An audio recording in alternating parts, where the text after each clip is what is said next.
खुला खुला करो, आगे जान दो, आगे इनको जान दो,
मैम रास्ता मारो।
सर्वदेवताभ्यो नमो नमः पुष्पाणि समर्पयामि धूपदीपं यथा भाग नैवेद्यान्ते पुनः जलाति स्वीकार सर्वदेवताभ्यो नमो नमः गणपति से सर्वदेवताभ्यो नमो नमः ग्राम देवतादि सहित सर्वदेवताभ्यो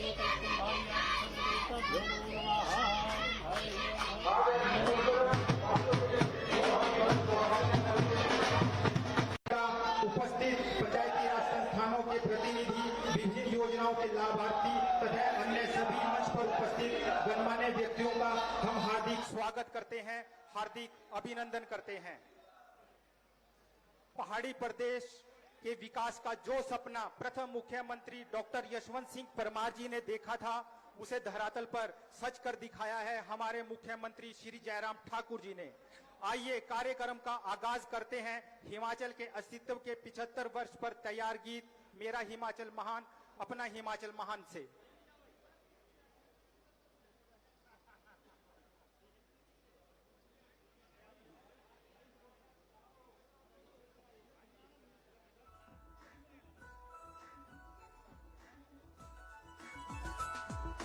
हीरा हिमालय के माथे का टीका भारत की माटी का, हीरा हिमालय के माथे का टीका भारत की माटी का, देवभूमि के गौरव का ये एक नया सोपान है। ये मेरा हिमाचल महान है, ये अपना हिमाचल महान है।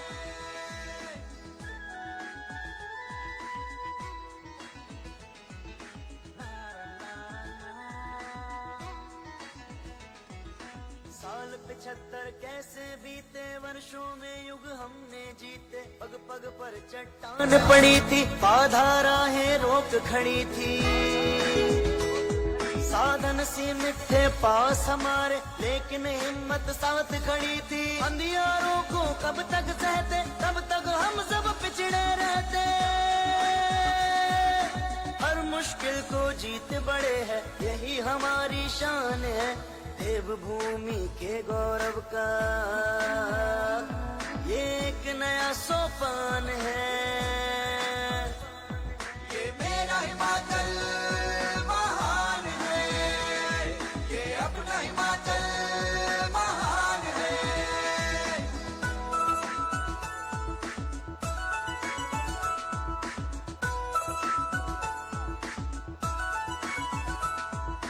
बिजली पानी सड़क पढ़ाई हमने हर एक मंजिल पाई, खेती बाड़ी बाग बगीचे कड़ी मेहनत से हमने सींचे। दूर दिख रही जो खुशियाँ थी धीरे धीरे घर तक आई, जीवन की तस्वीर बदल दी, मेहनत से तकदीर बदल दी। एक एक मंजिल पाने को दिए कई बलिदान है, देवभूमि के गौरव का ये एक नया सोपान है। ये मेरा हिमाचल महान है, ये अपना हिमाचल महान है।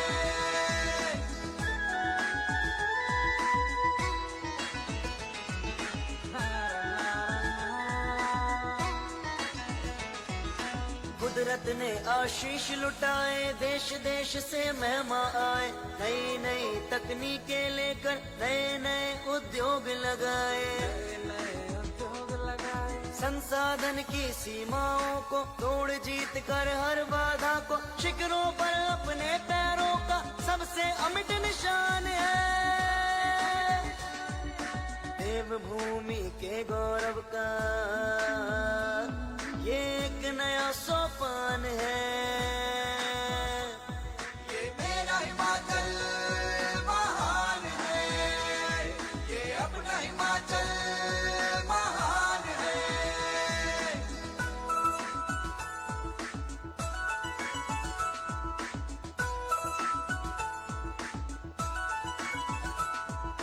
सबके सिर पर सजा हिमाचल, कला शिल्प की धारा अविरल, अपने मंदिर तीर्थ सारे, रीति नीति संस्कृति के तारे। समय विजय का शंख बजाए, चेहरे पर गौरव मुस्काए, वीर भूमि की नई कीर्ति विश्व मंच पर गान है। देवभूमि के गौरव का ये एक नया सोपान है। ये मेरा हिमाचल महान है, ये अपना हिमाचल महान है, ये मेरा हिमाचल महान है, ये अपना हिमाचल महान है। मेरा हिमाचल महान है, यह गीत आपने अभी सुना। अब मेरा विनम्र आग्रह प्रदेश भाजपा उपाध्यक्ष एवं पूर्व चेयरमैन हिमको फेडरेशन श्री रतन सिंह पाल जी से और मंडल अध्यक्ष श्री देवेंद्र कुमार शर्मा जी से वह अतिथि देवो भव परंपरा का निर्वाह करते हुए माननीय मुख्यमंत्री श्री जयराम ठाकुर जी को शॉल, हिमाचली टोपी व समृद्धि चिन्ह भेंट कर सम्मानित करने की कृपा करें।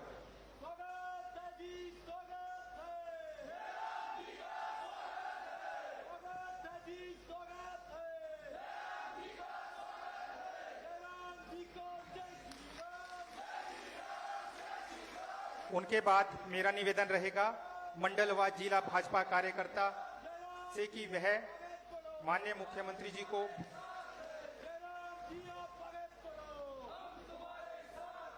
मेरा निवेदन रहेगा कुनिहार, कोठी व हाटकोटी के ग्राम पंचायत के प्रधानों से कि वह माननीय मुख्यमंत्री जी को सम्मानित करें।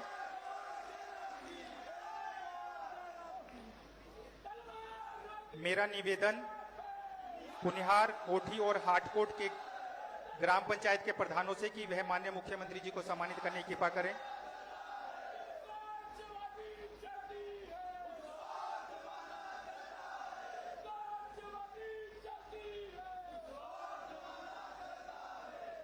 उसके बाद मेरा निवेदन रहेगा मंडल नंबरदार महासंघ से कि वह माननीय मुख्यमंत्री जी को सम्मानित करें।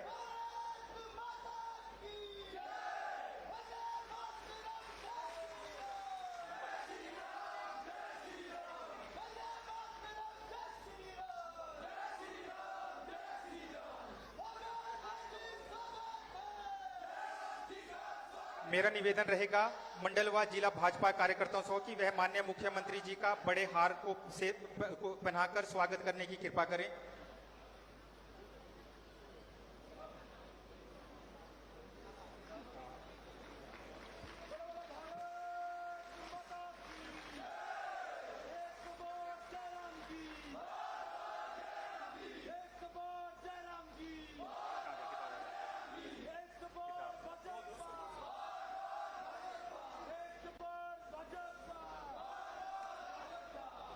महोदय, लेखक श्री विद्यासागर जी ने यहाँ पर एक पुस्तक लिखी है, उसका भी विमोचन किया जाना है, कृपया वह भी जल्दी से आ जाएं।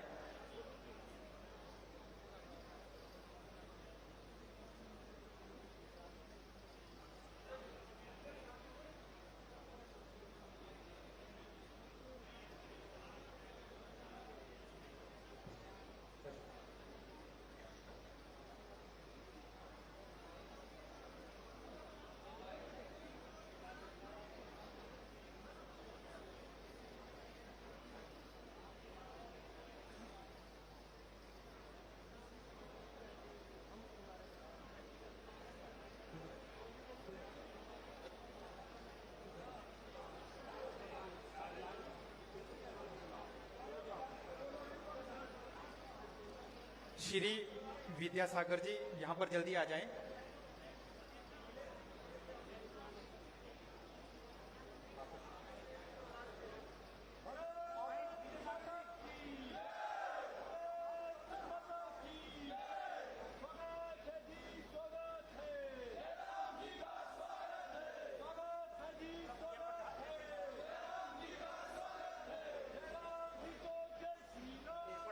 जोरदार ताड़ियों से स्वागत करें माननीय मुख्यमंत्री महोदय जी का।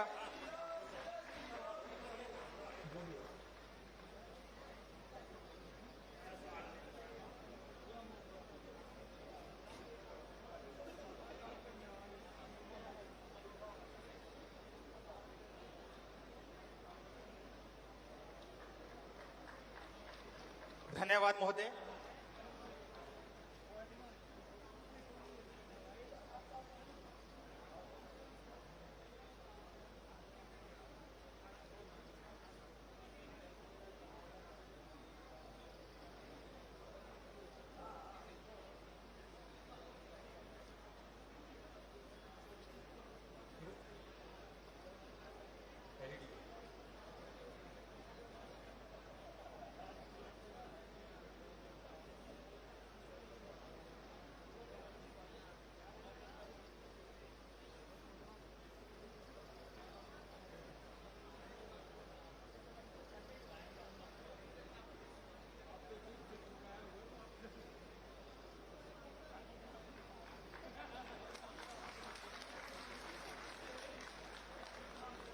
आप सबका धन्यवाद, आभार महोदय।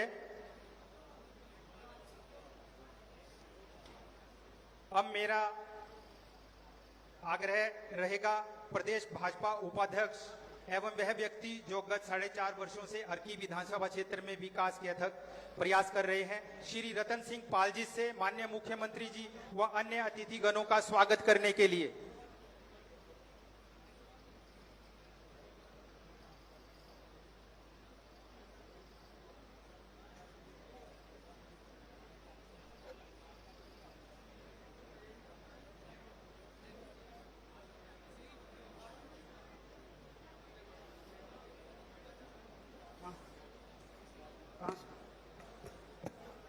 भारत माता की, भारत माता की।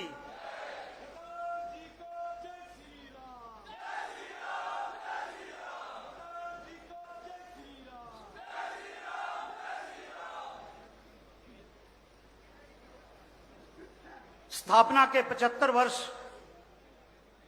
और उसके साथ ही आजादी का अमृत महोत्सव पूरा हिंदुस्तान मना रहा है। आज इसी कड़ी में हिमाचल प्रदेश के बहुत ही लोकप्रिय सरल स्वभाव के स्वामी, परम श्रद्धेय प्रदेश के माननीय मुख्यमंत्री आदरणीय जयराम ठाकुर जी, जिला सोलन से ही हमारे नेता, जिला सोलन की आन बान शान माननीय स्वास्थ्य मंत्री डॉक्टर राजीव सैजल जी, दून विधानसभा क्षेत्र के लोकप्रिय विधायक बड़े भाई परमजीत सिंह पम्मी जी, हमारे पूर्व में अर्की विधानसभा से विधायक रहे आदरणीय गोविंद राम शर्मा जी, नालागढ़ से पूर्व विधायक भाई केएल ठाकुर जी, अर्की मंडल के सम्माननीय अध्यक्ष भाई डीके शर्मा जी, हमारे कुनिहार जिला परिषद वार्ड से हमारे जिला परिषद सदस्य भाई अमर सिंह ठाकुर जी, जिला परिषद की सदस्य हमारी बहन चेयरमैन है, जो वाइस चेयरमैन है हमारी, जो अपना लोहारघाट से बहन पवार जी, जिला परिषद के हमारे चेयरमैन भाई रमेश ठाकुर जी, जिला परिषद सदस्य हमारे बहुत ही आदर के योग्य राहुल जी, जिला परिषद की सदस्य बहन आशा परिहार जी, साथ में ही मंच पर बैठे हुए हमारे चेयरमैन बीडीसी के सदस्यगण, जिला परिषद के सदस्यगण, पार्टी के हमारे प्रदेश कार्यकारिणी के सदस्यगण, विभिन्न पंचायतों से आए हुए हमारे प्रधान, उप प्रधान, बीडीसी के सदस्य, साथ में ही हमारे यहाँ पर जो है सारा जो सरकार का कार्यक्रम जिस प्रकार से हो रहे हैं, इसमें हमारे deputy commissioner Solan, SP Solan, सभी विभागों के विभागाध्यक्ष, कर्मचारीगण और दूर दूर से आई मेरी मातृशक्ति, मेरे बुजुर्ग, युवा साथियों और मीडिया से आए सभी मेरे पत्रकार भाई बहन, मैं अपनी ओर से समस्त अर्की की जनता की ओर से, आपकी ओर से माननीय मुख्यमंत्री जी का अर्की विधानसभा क्षेत्र के कुनिहार में पहुंचने पर स्वागत और अभिनंदन करता हूं।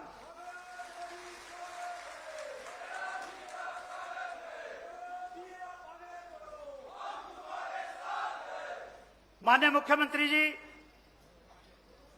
आजादी के 75 वर्ष और उसका अमृत महोत्सव पूरे हिमाचल प्रदेश में जिस प्रकार से आपने विकास करवाया है, उसमें अर्की विधानसभा क्षेत्र भी अछूता नहीं है।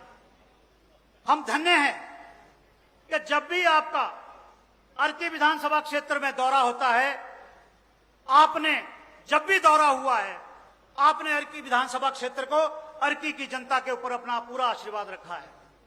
आप पिछली बार जब आए थे, आपने जो जो डिमांड मंच पर वरिष्ठ नेता बैठे हुए हैं, हमने आप लोगों के सहयोग से रखी थी। आपने अर्की विधानसभा क्षेत्र को बहुत कुछ दिया है।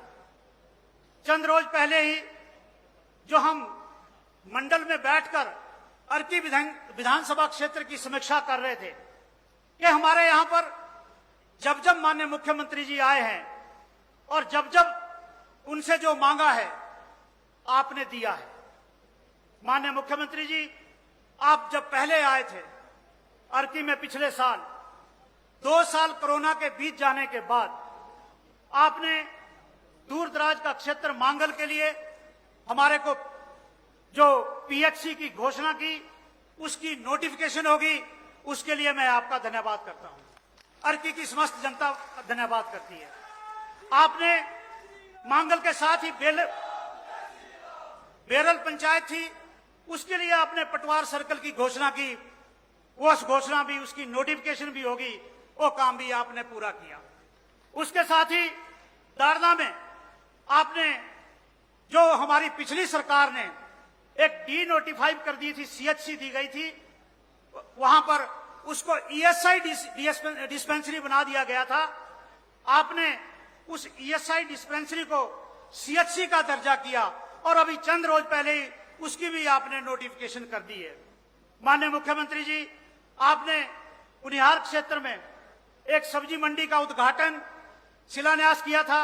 उसका काम 2.5 करोड़ की सब्जी मंडी यहां बन रही है, उसका काम भी लगभग पूर्ण रूप से, और अगला दौरा जब भी आपका महीने बाद, 1.5 महीने बाद होगा, उसका भी शिलान्यास हम करवाएंगे। कुनिहार के लिए आपने नया पटवार सर्कल की घोषणा की थी, वो भी आपकी नोटिफिकेशन, आपने उसको भी पूरा कर दिया है। कुनिहार में आप जब पहले 2019 में आए थे, तो आपने यहां पर जो यहां के लिए पुलिस थाना की जो बात कही थी, उसकी नोटिफिकेशन में ही पुलिस का थाना बनकर भी ऑलमोस्ट तैयार हो चुका है, उसका भी उद्घाटन हम जल्दी ही आपसे करवाएंगे। कुनिहार क्षेत्र के लिए जनता, कुनिहार क्षेत्र की जनता आपके पास लगातार जाती रहती थी कि यहां पर बड़ा हॉस्पिटल है और यहां पर 108 जो हमारी एम्बुलेंस है हॉस्पिटल में नहीं है। मैं डॉक्टर साहब का भी धन्यवाद करता हूं, यहां पर आपने 108, क्योंकि ये क्षेत्र जो सोलन विधानसभा क्षेत्र की कुछ पंचायतें लगती है, कुछ पंचायतें हमारे जो कसौली विधानसभा क्षेत्र है उसकी लगती है, आपने 108 दी कुनिहार क्षेत्र हॉस्पिटल के लिए। यही नहीं, आपने कुनिहार के लिए कृषि भवन आवास जो प्रसार का केंद्र है, उसकी बिल्डिंग भी की और आज आपने उसका उद्घाटन भी कर दिया। आपने शिलान्यास पिछले साल किया था, आज उसका उद्घाटन किया। लोहार घाट में हमारा परगना मलाउन का आपने पीएचसी से सीएचसी दी। मैं धन्यवाद करना चाहूंगा डॉक्टर सैजल जी का भी, इनका पूर्ण रूप का आशीर्वाद अर्की विधानसभा क्षेत्र में रहता है। आपने पीएचसी से सीएचसी की, यही नहीं रुके, आपसे जब डिमांड की गई कि जो परगना मलाउन की 7 पंचायतें हमारी जो अर्की विधानसभा क्षेत्र से जुड़ी है, लास्ट जो पंचायत है कोहू है, वो कोहू पंचायत पीडब्ल्यूडी का जो सब डिवीजन है बहुत दूर पड़ता है, कुनिहार आते हैं, वो 60 किलोमीटर तक आते हैं, तो अपने एसडीओ से, अपने जेई से, अपने अधिकारियों से मिलते हैं। मैं धन्यवाद करता हूं आपका कि आपने उस मांग को भी माना और जयनगर में पीडब्ल्यूडी का सब डिवीजन दिया और साथ में सब डिवीजन नहीं दिया, जल्द ही 2-4 दिनों में उसका शुभारंभ भी हो रहा है।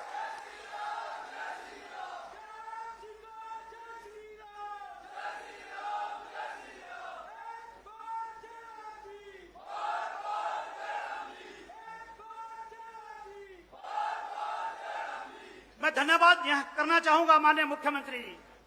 मुझे याद है 2003 में सरकार विपक्ष की थी। अर्की में जब एक फाइल ली गई, ये शायर मेला हमारा बहुत मशहूर मेला है, इसको राज्य स्तरीय किया जाए, लेकिन किसी ने सुनाई नहीं की। और उसके बाद हम धन्यवादी हैं, अर्की के लोग, अर्की की नगर पंचायत, हमारे लोग, मुख्य नेता यहाँ पर सभी लोग, और अर्की की डिमांड जिस प्रकार से आपके पास गई, आपने राज्य स्तरीय जो मेला है अर्की का, शायर मेले की घोषणा भी की और साथ में नोटिफिकेशन भी की। मैं धन्यवाद करना चाहूंगा आपका कि कोविड काल के दौरान क्या क्या हमारे देश में, हमारे प्रदेश में क्या परिस्थितियां थी, ऑक्सीजन की कितनी कमी थी। हमारे बहुत से बुजुर्ग, बहुत से हमारे युवा साथी, जो हमारी बुजुर्ग माताएं बहनें, जो ऑक्सीजन की कमी से, जिनको हमारे या तो काठा जाना पड़ता था, या एमएमयू जाना पड़ता था, या शिमला जाना पड़ता था, या बिलासपुर जाना पड़ता था। मैं धन्यवाद करना चाहूंगा अपने माननीय मुख्यमंत्री जी का और स्वास्थ्य मंत्री जी का साथ में, कि जिस प्रकार से आपने, जब भी हम आपके पास गए, आपने 1,20,00,000 रुपए का ऑक्सीजन प्लांट अर्की के सीएच हॉस्पिटल में लगाकर अर्की के जनता को अनुग्रहित किया।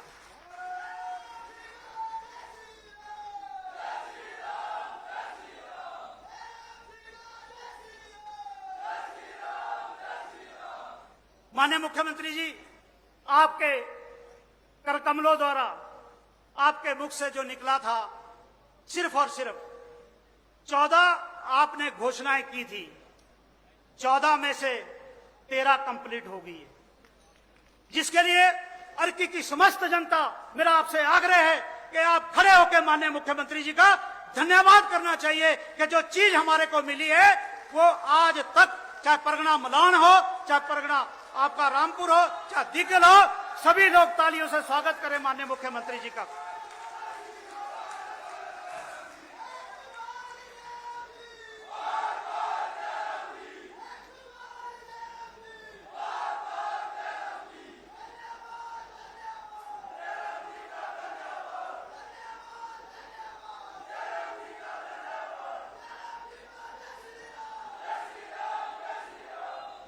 माननीय मुख्यमंत्री जी, 14 में से 13 पूरी, इसके लिए सभी आपके धन्यवादी हैं। एक रह गई है, उसके बारे में मैं आपसे, और हमारा मंडल परसों भी मिला है, और आपसे सभी हमारे लोग भी आग्रह कर रहे हैं कि दारला में जो हमारा ब्लॉक की आपने घोषणा की है, उसको आप जल्द से जल्द, अभी 2 महीने हैं, आप वहां पर उसकी घोषणा आपने की है, उसकी नोटिफिकेशन भी करें, और साथ में वहां पर वीडियो भी बिठाया जाए, और हमारा चौथा जो 14 की 14 आइटम आपने पूरी कर दी।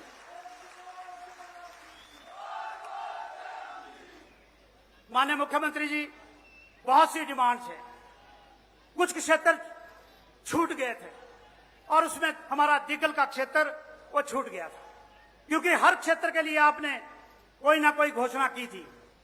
मैंने कहा, माननीय मुख्यमंत्री जी, आपने कहा ये 75 साल आजादी के अमृत महोत्सव हम मनाने आए हैं, सभी मिलजुल कर मना रहे हैं। 75 साल पहले हिमाचल प्रदेश की क्या स्थिति थी, आज हमारी क्या स्थिति है। लेकिन जनता की आवाज, जनता की पुकार, हमारे गरीब लोगों की, हमारे यहाँ की जो दिक्कतें हैं, वो पढ़कर मैं आपको सुना देता हूं सर, और आपसे आग्रह है कि जो भी आप कर सके, हमारा पूरे मंडल का, हमारे मंडल अध्यक्ष, हमारे पूर्व में विधायक रहे, सभी लोग परसों बैठे थे, और सबने एक मुश्त सबने ये कहा है यहाँ की डिमांड, और वे डिमांड चार्ट मैं आपके पास दे रहा हूं। लेकिन कोई बड़ी मांग नहीं है। आदरणीय मुख्यमंत्री जी, कोई गवर्नमेंट प्राइमरी स्कूल है, उसको 1960 से वो प्राइमरी स्कूल है, वो 1960 से प्राइमरी है, और मिडिल स्कूल के लिए, हाई स्कूल के लिए उन्हें कम से कम भी 20 किलोमीटर जाना पड़ता है। और स्कूलों की सूची मैंने इसमें बनाई हुई है। साथ ही हमारे जो चाहे सब तहसील है, तहसील को अपग्रेड करने की बात है, वो आपके सामने मैंने यहाँ इस डिमांड चार्ट में रखा हुआ है।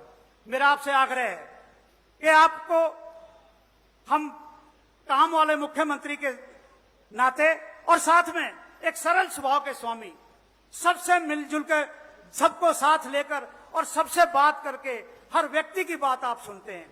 मेरा आपसे आग्रह है कि आपने जिस प्रकार से 14 डिमांड जो पहले हमने आपके सामने रखी थी वो 14 की 14 पूरी हो गई है।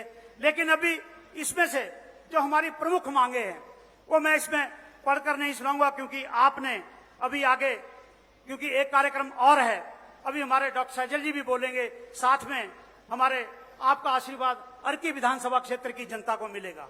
पर इतना आग्रह रहेगा कि मिडिल स्कूल से हाई स्कूल मैं एक एक पंचायत में एक एक गांव की बात रख सकता हूं, लेकिन मेरा आपसे आग्रह है कि सब कुछ लिखा हुआ है, सब कुछ मंडल ने मंडल अध्यक्ष के पैड पे आपको दिया है, आप इसमें से जो भी लगता है आप इसमें करेंगे। मेरा इतना ही कहना है, आपने जो मेन यहाँ की डिमांड्स है, जैसे एचआरटीसी का डिपो, यहाँ के लिए अर्की विधानसभा क्षेत्र के लिए पॉलिटेक्निकल कॉलेज, यहाँ के लिए जैसे अपने इसमें सब नोट किए हुए, ये सारी की सारी जो डिमांड रखी है, ये सारी अर्की विधानसभा क्षेत्र की हर कोने की रखी है। और मैं धन्यवाद करना चाहूंगा कि आप जिस प्रकार से ये जो मंडल देकर आया है आपके पास, आप मंडल से बातचीत करके और सारा का सारा आप घोषणा करेंगे। इसमें मिडल से हाई और हाई से हाई सेकेंडरी की बात है, क्योंकि बच्चियों को 20-20 किलोमीटर हाई स्कूल से हाई सेकेंडरी के लिए, यानी कि गवर्नमेंट सीनियर सेकेंडरी के लिए जाना पड़ता है। मेरा आपसे आग्रह है, आप आए, इन समस्याओं को, अर्की विधानसभा क्षेत्र की कमी कोई नहीं रही है, यहाँ पर कमी हम में होगी, उसके लिए मैं अपनी क्षेत्र की जनता से हाथ जोड़कर माफी मांगता हूं कि आप लोग आदरणीय जयराम ठाकुर जी को दोबारा से मुख्यमंत्री बनाने के लिए इनके हाथ मजबूत करें, और जो काम बचे हैं उनको आगे आने वाली सरकार में, भारतीय जनता पार्टी की सरकार बनेगी, उसमें पूरा करवाएंगे। इन्हीं शब्दों के साथ आप यहां पर आए, आपका सर बहुत धन्यवाद। जय हिंद, जय हिमाचल। धन्यवाद महोदय। हमारे बीच उपस्थित हैं डॉक्टर राजीव सैजल जी, जो अपनी कार्य क्षमता, कार्यशैली के लिए भी विख्यात हैं। माननीय मुख्यमंत्री जी के मार्गदर्शन में और माननीय स्वास्थ्य मंत्री जी के प्रयासों से प्रदेश के लोगों का दुख दर्द समझते हुए मुख्यमंत्री सहारा योजना शुरू की गई है, जो लोगों के दुख के समय उनका सहारा बनी है। हिम केयर योजना, मुख्यमंत्री निशुल्क दवाई योजना शुरू की गई है। इन योजनाओं से रोगियों की केयर हो रही है। मेरा विनम्र निवेदन माननीय स्वास्थ्य एवं परिवार कल्याण व आयुष मंत्री डॉक्टर राजीव सैजल जी से हम सबका मार्गदर्शन करने के लिए।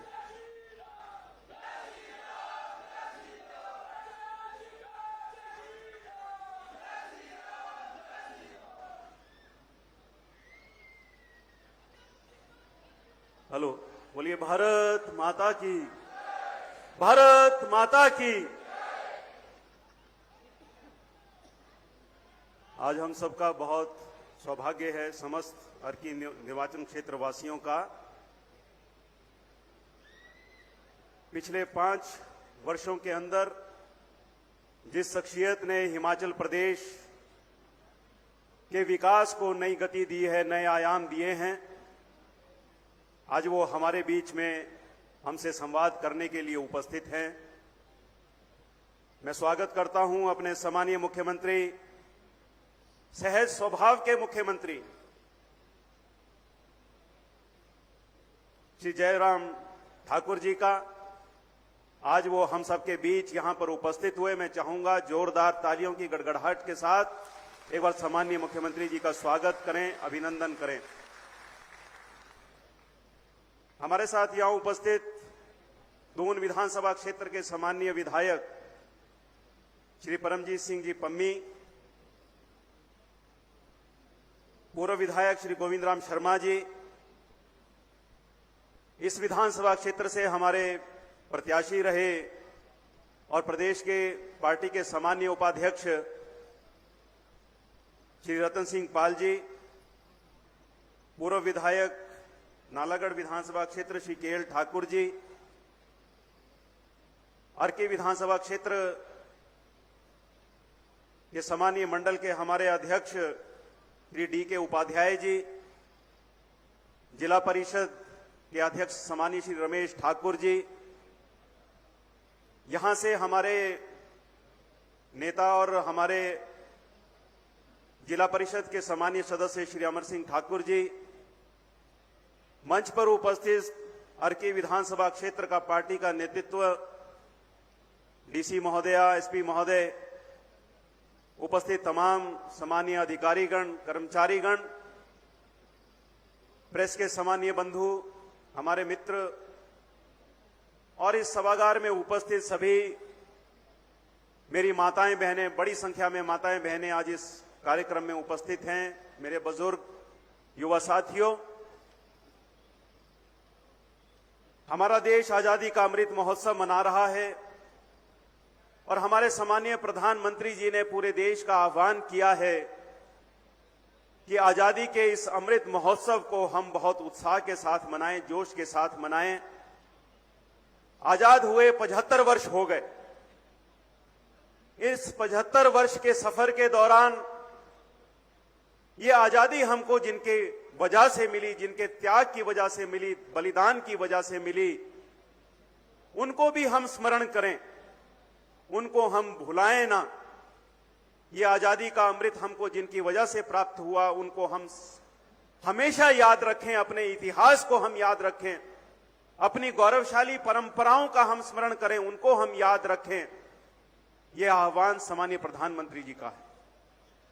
मैं आपसे निवेदन करूंगा, सबसे यह मैं प्रार्थना करूंगा कि एक बार पीछे मुड़ करके अवश्य देखें। जिनके त्याग और बलिदान के कारण से हमको आजादी प्राप्त हुई, उनको हम श्रद्धांजलि भी दें, अपने युवा वर्ग को भी हम उससे अवगत करवाएं, अपने बच्चों को उनके त्याग और बलिदान से हम अवगत करवाएं और उनको हम हमेशा याद रखें। मैं धन्यवाद करना चाहता हूं सम्मानीय मुख्यमंत्री श्री जयराम ठाकुर जी का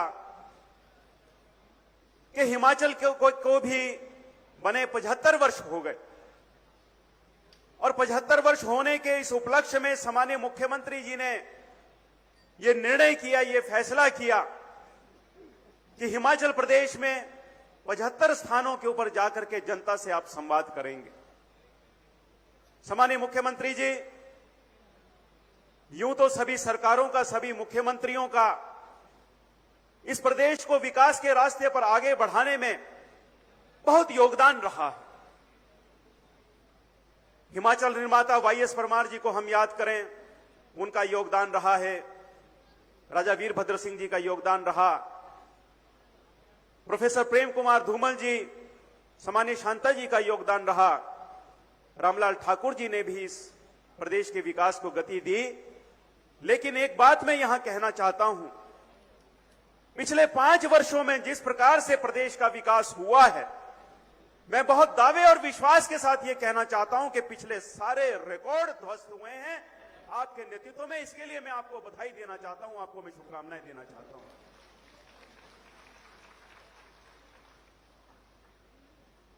अर्की विधानसभा क्षेत्र के लिए सम्मानीय मुख्यमंत्री जी रतन सिंह पाल जी यहां खड़े होकर के बयान कर रहे थे कि किस प्रकार से आपने इस विधानसभा क्षेत्र के विकास को आगे बढ़ाया। कोई मांग नहीं छोड़ी। जब भी आप इस विधानसभा क्षेत्र के अंदर आए, लोगों ने जो आपसे कहा, पार्टी के लोगों ने जो आपसे कहा, आपने उसे स्वीकार किया और आपने उसकी घोषणा की। बहुत सी आपकी घोषणाओं को अमली जामा पहनाया जा चुका है। प्रदेश के शेष विधानसभा क्षेत्रों के साथ अर्की विधानसभा क्षेत्र भी कदम से कदम मिलाकर के विकास के रास्ते के ऊपर आगे बढ़ रहा है। बहुत सी नई पहलें हुई हिमाचल प्रदेश के अंदर। मैं सम्मानीय मुख्यमंत्री जी को बधाई देना चाहता हूं कि आपने समाज के ऐसे वर्ग के ऊपर आपने हाथ रखा है, आपने सहारा दिया है, आपने उनकी चिंता की है जिनको सबसे ज्यादा सरकार के सहारे की आवश्यकता होती है। मैं आपका धन्यवाद करना चाहता हूं, आपको मैं बधाई देना चाहता हूं कि पेंशन की आयु सीमा को, वृद्धावस्था पेंशन की आयु सीमा की पात्रता को आपने 80 वर्ष से घटा करके 70 वर्ष किया और हाल ही में अभी आपने उसको 70 से घटा करके 60 किया। इसके लिए हम आपको बधाई देना चाहते हैं, आपका हम धन्यवाद करना चाहते हैं। हिमाचल प्रदेश का विकास बिना किसी क्षेत्र के भेदभाव के आगे बढ़े, ऊपर और नीचे के भेद को समाप्त करते हुए आपने और बदले की भावना से जो राजनीति इस प्रदेश के अंदर होती थी उससे भी आपने हट करके एक नया रास्ता आपने अख्तियार किया जो कि हिमाचल की परंपराओं के अनुरूप था। इसके लिए भी हम आपको बधाई देना चाहते हैं। आज सभी लोग यहां बिना मास्क के बैठे हैं। प्रथम धन्यवाद करना है सम्मानीय प्रधानमंत्री नरेंद्र मोदी जी का, जिन्होंने संपूर्ण देश के लिए 2-2 वैक्सीन की फ्री डोजेस की व्यवस्था की, हमारे प्राणों की रक्षा की। और मैं आप सबसे यह कहना चाहता हूं कि जब इस वैक्सीनेशन के कार्यक्रम को हिमाचल प्रदेश में आगे बढ़ाने का जब विषय आया, तो हमारे मुख्यमंत्री जी ने मोर्चा संभाला, पूरे प्रदेश का आपने नेतृत्व किया, हर जिले के अंदर जाकर के प्रवास करके घूम करके कहां क्या होना है, लोगों को क्या दिक्कत आ रही है और किस प्रकार से उसका समाधान हो सकता है, इसकी व्यवस्था आपने की। और मैं मुख्यमंत्री जी आपको बधाई देना चाहता हूं कि वैक्सीनेशन के कार्यक्रम में आपके नेतृत्व में हिमाचल प्रदेश नंबर 1 रहा है। इसके लिए मैं आपको बधाई देना चाहता हूं। गृहिणी सुविधा योजना के माध्यम से ये मातृशक्ति जो इतनी बड़ी संख्या में आज यहां पर यत्र नार्यस्तु पूजन्ते रमन्ते तत्र देवता, जहां महिलाओं का जहां पर सम्मान होता है, मान होता है, आदर होता है, सत्कार होता है, वो समाज आगे बढ़ता है। ये हमारे संपूर्ण प्रदेश, हमारे देश की ये परंपरा है, ये हमारी मान्यता है, ये हमारा मानना है, ये हमारी धारणा है। लेकिन हमारे प्रदेश की ये विशेष धारणा है, हमारे प्रदेश में माताओं बहनों का विशेष सम्मान होता है, आदर होता है। सरकारी योजनाओं के माध्यम से ये सत्कार किस प्रकार से हो, इसकी चिंता सम्मानीय मुख्यमंत्री जी ने की। गृहिणी सुविधा योजना के माध्यम से ऐसे परिवार जिनके पास इस समय में भी, इस युग में भी गैस कनेक्शन नहीं था, ऐसे आपने तकरीबन 3 लाख परिवारों के लिए आपने गैस कनेक्शन देने की आपने व्यवस्था की। माताओं बहनों के नाम से ये गैस कनेक्शन दिए गए है। हर घर जिसका ऋणी उसका नाम है गृहिणी। ऐसी गृहिणी को सम्मानित करने के लिए सम्मानीय मुख्यमंत्री जी आप इस योजना को लेकर के आए, इसके लिए हम आपका हम धन्यवाद करते हैं, आपको हम बधाई देते हैं। एक गरीब परिवार को जब उसके परिवार में कोई बीमार हो जाए, अस्पताल ले जाना पड़े, चंडीगढ़ का चक्कर लग जाए, पीजीआई का चक्कर लग जाए, आईजीएमसी का चक्कर लग जाए, इलाज महंगा हो, तो उस गरीब परिवार को चिंता ना हो, यह चिंता सम्मानीय प्रधानमंत्री जी ने समाप्त की आयुष्मान भारत योजना के माध्यम से। लेकिन बहुत परिवार ऐसे हमारे हिमाचल में जो इस योजना का के पात्र नहीं थे, लेकिन फिर भी जरूरतमंद थे। ऐसे सब परिवारों की चिंता सम्मानीय मुख्यमंत्री जी ने आपने की। मैं आपको बधाई देना चाहता हूं कि आपने हिमाचल में हिम केयर योजना का सूत्रपात किया और तकरीबन 5.5 लाख परिवारों का पंजीकरण इस योजना में होने के साथ साथ इन सब परिवारों की ये चिंता समाप्त हो गई कि परिवार में यदि कोई बीमार हो जाए, इलाज करवाना पड़े, 5 लाख रुपए तक का खर्चा जो है उस गरीब परिवार को नहीं देना है। सम्मानीय ठाकुर जयराम जी की सरकार जो है वो पैसा देगी। हम आपका धन्यवाद करते हैं सम्मानीय मुख्यमंत्री जी इस हिम केयर योजना को हिमाचल प्रदेश में लाने के लिए। मैं पुनः आपका धन्यवाद करना चाहता हूं। ग्रामीण क्षेत्र में कहीं भी जाओ तो लोग कहते हैं भाई हमें डॉक्टर दो, डॉक्टर चाहिए, चिकित्सक चाहिए, स्वास्थ्य सुविधाएं हमको अच्छी चाहिए, स्वास्थ्य केंद्र हमारे अच्छे होने चाहिए। पहली बार हिमाचल प्रदेश में हुआ कि तकरीबन 4.25 वर्ष के इस छोटे कार्यकाल के अंदर 1850 से अधिक डॉक्टर्स की भर्ती सम्मानीय मुख्यमंत्री जी आपके निर्देशों से हुई, आपके आदेशों से हुई। मैं आपका पुनः धन्यवाद करना चाहता हूं कि आपने 500 पद डॉक्टर्स के आपने स्वीकृत किए हैं। हिमाचल प्रदेश में नए पद भरे जाने की आपने बात कही है और 300 पद भरे जाने की प्रक्रिया हिमाचल प्रदेश के अंदर शुरू हो गई है। और आज मैं अर्की विधानसभा क्षेत्र के सब लोगों को यह आश्वस्त करना चाहता हूं कि जहां कहीं भी डॉक्टर्स के पद आपके किसी स्वास्थ्य केंद्र में खाली होंगे, इस सितंबर के अंत से पहले सभी पद डॉक्टर्स के जो है वो भर दिए जाएंगे माननीय मुख्यमंत्री जी के आशीर्वाद से।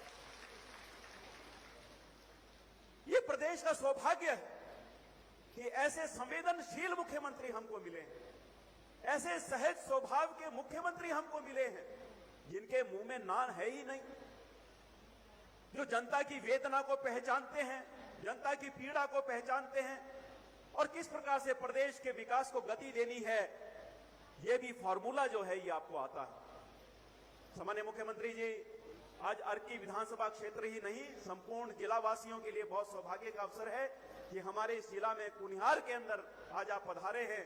मैं आपके यहाँ आगमन पर आपका कोटि कोटि अभिवादन करता हूं, आपका स्वागत करता हूं और अर्की विधानसभा क्षेत्र के लोगों से मैं ये आह्वान करना चाहता हूं, मैं ये प्रार्थना करना चाहता हूं, निवेदन करना चाहता हूं कि आने वाले चुनावों में, पिछले चुनाव में जो कमी रह गई थी, ये आपसे निवेदन है कि अवश्य आप उस कमी को पूरा करेंगे, क्योंकि लक्षण बता रहे हैं, राजनीतिक लक्षण बता रहे हैं कि एक बार फिर से भारतीय जनता पार्टी की सरकार सम्मानीय मुख्यमंत्री जी के नेतृत्व में, जयराम जी के नेतृत्व में हिमाचल प्रदेश में एक बार फिर से बन रही है।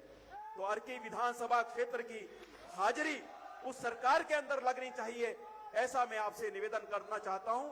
सम्मानीय मुख्यमंत्री जी का आज इस हाटकोट क्षेत्र में, जो कि एक प्राचीन रियासत भी रहा ये क्षेत्र, यहां पर हम आपका पुनः मैं अपनी ओर से आपका बहुत बहुत स्वागत करना चाहता हूं, बहुत बहुत अभिनंदन करना चाहता हूं। आप सभी का बहुत बहुत धन्यवाद। जय हिंद, जय हिमाचल, बोलिए भारत माता की। एक बार मैं कहूंगा जयराम जी का स्वागत है, आप सब कहेंगे स्वागत है, स्वागत है। जयराम जी का स्वागत है, स्वागत है जी, स्वागत है। बहुत बहुत धन्यवाद। आपका आभार महोदय। माननीय मुख्यमंत्री श्री जयराम ठाकुर जी द्वारा प्रदेश में समान विकास सुनिश्चित किया गया है। यह विकास ईमानदार सोच के साथ साथ जन जन को लाभ प्रदान कर रहा है। माननीय मुख्यमंत्री जी के द्वारा प्रदेश में विकास करने के लिए दिन रात एक किया जा रहा है। यह विकास जनमानस को आगे बढ़ाने का मूल प्रदान करता है। यह विकास घर के समीप जन समस्याओं को सुलझाने का बेहतर अवसर प्रदान करता है। मेरा आदरपूर्वक विनम्र निवेदन माननीय मुख्यमंत्री परम श्रद्धेय श्री जयराम ठाकुर जी से हम सबका मार्गदर्शन करने के साथ साथ हम सबको आशीर्वचन देने की कृपा करें।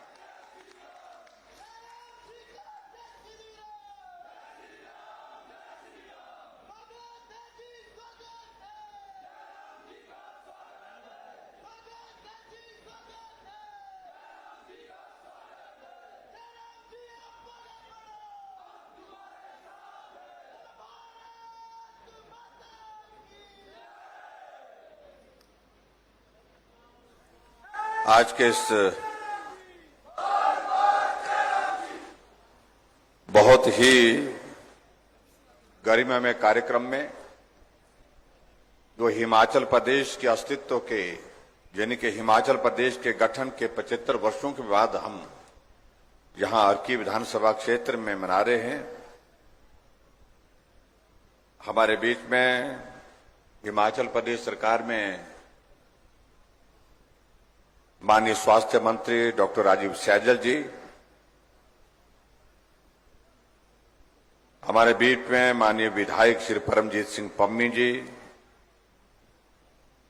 पूर्व विधायक श्री गोविंद शर्मा जी, पूर्व विधायक श्री के.एल. ठाकुर जी,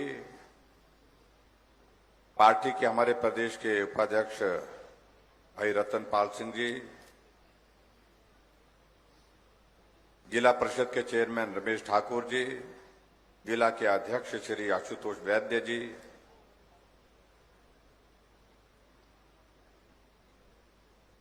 उपाध्यक्ष जिला परिषद श्रीमती कमलेश पंवार जी, जिला परिषद के सदस्य अमर सिंह ठाकुर जी, जिला परिषद की सदस्य आशा परिहार जी, एपीएमसी के हमारे चेयरमैन संजीव कश्यप जी, हमारे बीच में यहां पर Shri Rameshwar Sharma ji, deputy commissioner solar Kritika जी, एसपी श्री वीरेंद्र शर्मा जी, यहां पंचायती राज संस्थाओं के सभी चुने हुए प्रतिनिधि, पार्टी के हमारे सभी पदाधिकारी, उपस्थित भाइयों बहनों, नौजवान साथियों और पत्रकार मित्रों, आज फिर से एक बार आपके दर्शन करने का सौभाग्य प्राप्त हुआ है। अर्की विधानसभा क्षेत्र में आकर के जिस गर्मजोशी के साथ आप सभी ने हमारा अभिनंदन स्वागत किया, उसके लिए मैं आप सबका हृदय से आभार व्यक्त करता हूं, बहुत बहुत धन्यवाद करता हूं।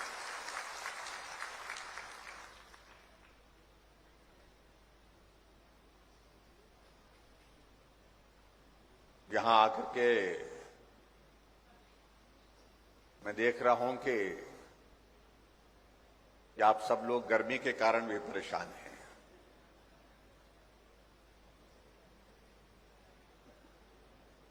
कल तक बारिश होती रही, बारिश के कारण परेशान थे। आज मौसम साफ हो गया तो गर्मी के कारण परेशान है। ये मानवीय स्वभाव है जो सदैव सुख की तलाश करता रहता है। मुझसे पहले हमारे साथियों ने बातों का जिक्र किया अर्की विधानसभा क्षेत्र का, हिमाचल प्रदेश का, हिमाचल प्रदेश की सरकार का।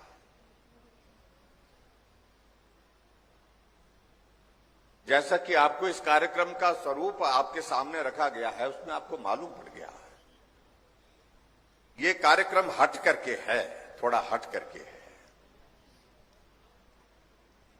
हट करके इसलिए है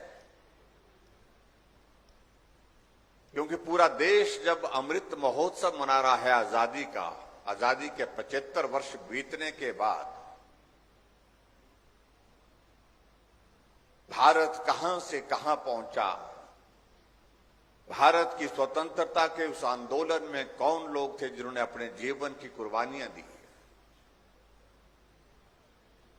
आजाद भारत के इतिहास में कौन लोग थे जिन लोगों ने संघर्ष करके पूरे देश के लिए आगे बढ़ने का रास्ता बनाया। जहां देश के हमारे यशस्वी प्रधानमंत्री नरेंद्र मोदी जी ने एक बहुत बड़ा कार्यक्रम पूरे देश भर के सामने रखा। यह अमृत महोत्सव यानी कि आजादी के 75 वर्ष का कालखंड हम अपनी आंखों के सामने देख रहे हैं। यह हमारा सौभाग्य है। इसलिए इस कार्यक्रम को पूरे देश के समक्ष रखना चाहिए कि हम कहां से शुरू हुए थे, आज हम कहां पहुंचे इस सफर में, इस यात्रा में। भारत की आजादी के लिए संघर्ष किए लोगों को स्मरण करना चाहिए। जो हमारी नई पीढ़ी है, नई पीढ़ी इस बात को समझे, जाने कि भारत की आजादी के लिए बहुत सारे लोगों ने अपने जीवन की कुर्बानी भी दी है। और इसलिए आपने आपके इस कार्यक्रम में देखा होगा, जब 15 अगस्त का कार्यक्रम था, विशेष कार्यक्रम पूरे देश भर के सामने एक चीज को देखा आपने। आदरणीय प्रधानमंत्री जी ने कहा कि हम हर घर में झंडा लगाएंगे, हर घर तिरंगा, घर घर तिरंगा। इस अभियान को शुरू करने के लिए उन्होंने आग्रह किया, निवेदन किया। और मुझे इस बात की प्रसन्नता है कि पूरे देश ने उस आग्रह को इतना विनम्रता से लिया। आज भी मैं यहां शिमला से होकर के यहां आपके इस कार्यक्रम तक पहुंच रहा था, जहां भी घर में मेरी नजर जा रही थी, चाहे वो चाय का छोटा सा टी स्टॉल है, चाहे वो छोटा सा ढाबा है, चाहे वो किसी मैकेनिक की वर्कशॉप है, चाहे किसी का घर है, चाहे किसी का सरकारी कार्यालय, कोई सरकारी कार्यालय है, हर घर में तिरंगा लगा हुआ है, हर घर में तिरंगा झंडा लहरा रहा है।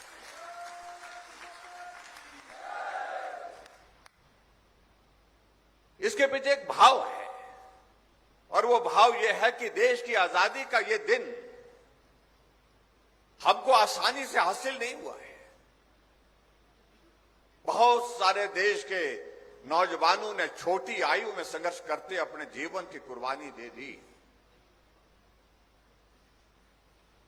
और आज उनके उस योगदान को हमको स्मरण करना चाहिए। हमारी नई पीढ़ी इस बात को लेकर के कम से कम आज का दिन इस दिन जो है याद करे कि भारत की आजादी के 75 वर्ष हुए हैं, और इस 75 वर्ष की आजादी में भारत ने बहुत सारे संघर्ष के दौर में से गुजर करके इस यात्रा को पूर्ण किया है। इसलिए एक नहीं अनेक कार्यक्रमों का आयोजन पूरे देश भर में हो रहा है, और उसी प्रकार से हमारे लिए सौभाग्य की बात है कि अगर देश के आजादी का अमृत महोत्सव पूरा राष्ट्र मना रहा, पूरा देश मना रहा है, तो हिमाचल प्रदेश भी अपनी अस्तित्व के यानी कि अपने गठन के 75 वर्ष मना रहा है। 15 अप्रैल 1948 को हिमाचल प्रदेश का गठन हुआ था। ये अगर हम आज सामान्य स्तर पर किसी आदमी को अगर हम चलते चलते पूछे कि हिमाचल प्रदेश का गठन कब हुआ था, कोई बोलता 1971 में हुआ था, कोई कुछ बोलता है, कोई कुछ बोलता है। तो इसलिए इस कार्यक्रम के माध्यम से ये संदेश नई पीढ़ी के सामने भी रखने का एक हमारा संकल्प है कि जहां देश की आजादी के 75 वर्ष हुए, वहां हिमाचल प्रदेश के अस्तित्व के भी 75 वर्ष पूरे हुए। और इस अवसर पर हम आप सबको बहुत बहुत बधाई देते हैं। और इसलिए यह बहुत आवश्यक है इस बात को जानना कि हम 75 वर्ष पहले कहां थे और 75 वर्ष की यात्रा के बाद हम आज कहां पहुंचे। मैं समझता हूं ये हमारा सबका सौभाग्य है कि यहां पर इस पंडाल में जो बैठे हैं उसमें से 99% से ज्यादा लोग ऐसे हैं जिनका जन्म 1948 के बाद हुआ है। बहुत कम लोग होंगे जिनकी 75 वर्ष की आयु है और जिनने देखा है हिमाचल प्रदेश को, हिमाचल प्रदेश का गठन होते हुए। बहुत कम लोग होंगे। इसलिए हमने तय किया कि हिमाचल प्रदेश में 75 वर्ष के इस यात्रा के दौरान जो भी हिमाचल प्रदेश की विकास की जो यात्रा रही है उसको अपने प्रदेश के लोगों के समक्ष रखना। इसलिए आज हम आपके बीच में आकर के इस कार्यक्रम में आए हैं। हम किसी नेता के लिए नहीं, किसी अभिनेता के लिए नहीं, लेकिन आप सबका धन्यवाद करने, क्योंकि इस यात्रा में सबसे बड़ा योगदान अगर हिमाचल प्रदेश के विकास में रहा है तो वो हिमाचल की जनता का रहा है, आप सब भाई बहनों का रहा है। इसलिए हमने कहा कि अपनी देश की, अपने प्रदेश की जनता का अभिनंदन करना चाहिए। इस 75 वर्ष की यात्रा में आप सबका बहुमूल्य जो योगदान रहा है उसको स्मरण करना चाहिए। आपने हमसे पहले आने से पहले यहां एक डॉक्यूमेंट्री देखी होगी जिसमें आपने ये भी देखा, जिसमें डॉक्टर यशवंत सिंह परमार जी का भी चित्र आपने देखा, जो हिमाचल निर्माता के रूप में जाने जाते हैं। और निश्चित रूप से हिमाचल के निर्माण में उनकी एक महत्वपूर्ण भूमिका रही है।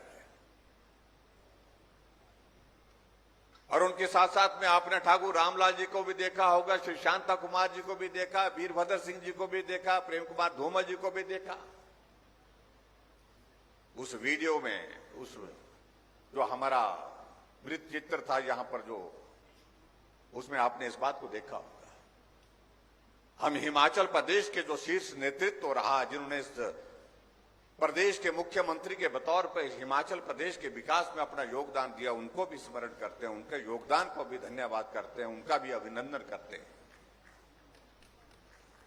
लेकिन उसके साथ साथ में हम इस बात को भी हम जरूर कहना चाहेंगे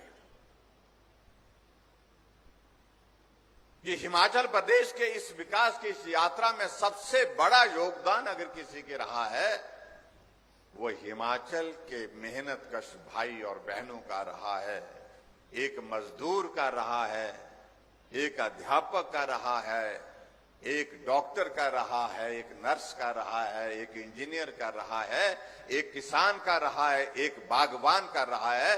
उनके योगदान को आज की तारीख में हम स्मरण कर रहे हैं कि अगर हिमाचल इस यात्रा में यहां तक पहुंचा है तो हिमाचल के हर नागरिक को समर्पित होना चाहिए। उनका ये योगदान का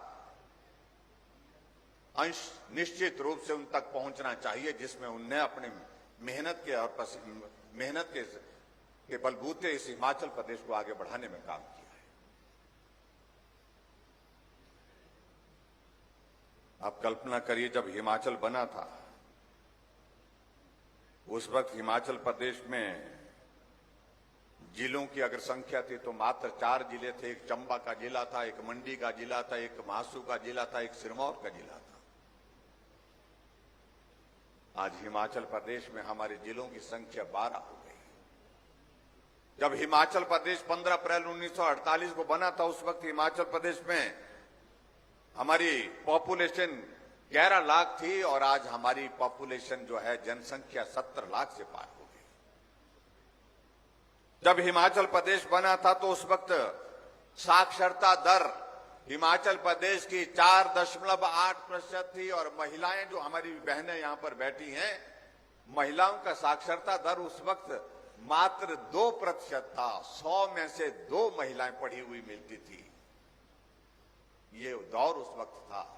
लेकिन आज हिमाचल प्रदेश में हमारा साक्षरता दर जो है 83-84% से भी आगे। और आज की तारीख में देखो, ये तो 2011 की सेंसस के बेस पर है। अगर आज की तारीख में अगर देखें तो हमारा हिमाचल प्रदेश साक्षरता दर में पूरे देश में नंबर 1 है, सबसे आगे है, केरल से भी आगे है, मैं कह सकता हूं। इसलिए हमारे लिए गर्व का विषय है, इसको हमको समझना और समझाना चाहिए।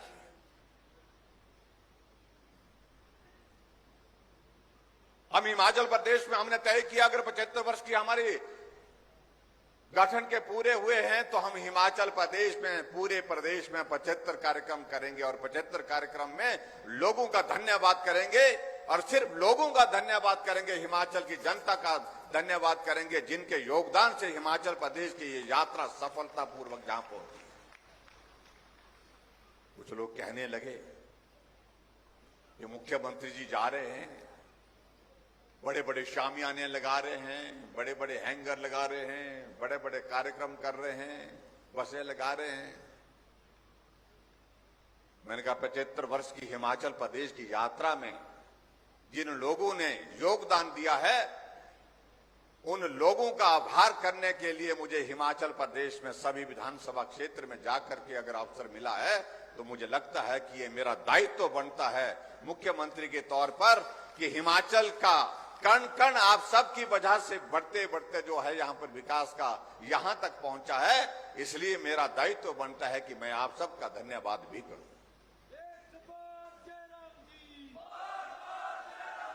आप कल्पना करिए, जब हिमाचल प्रदेश का गठन हुआ था उस वक्त हिमाचल प्रदेश में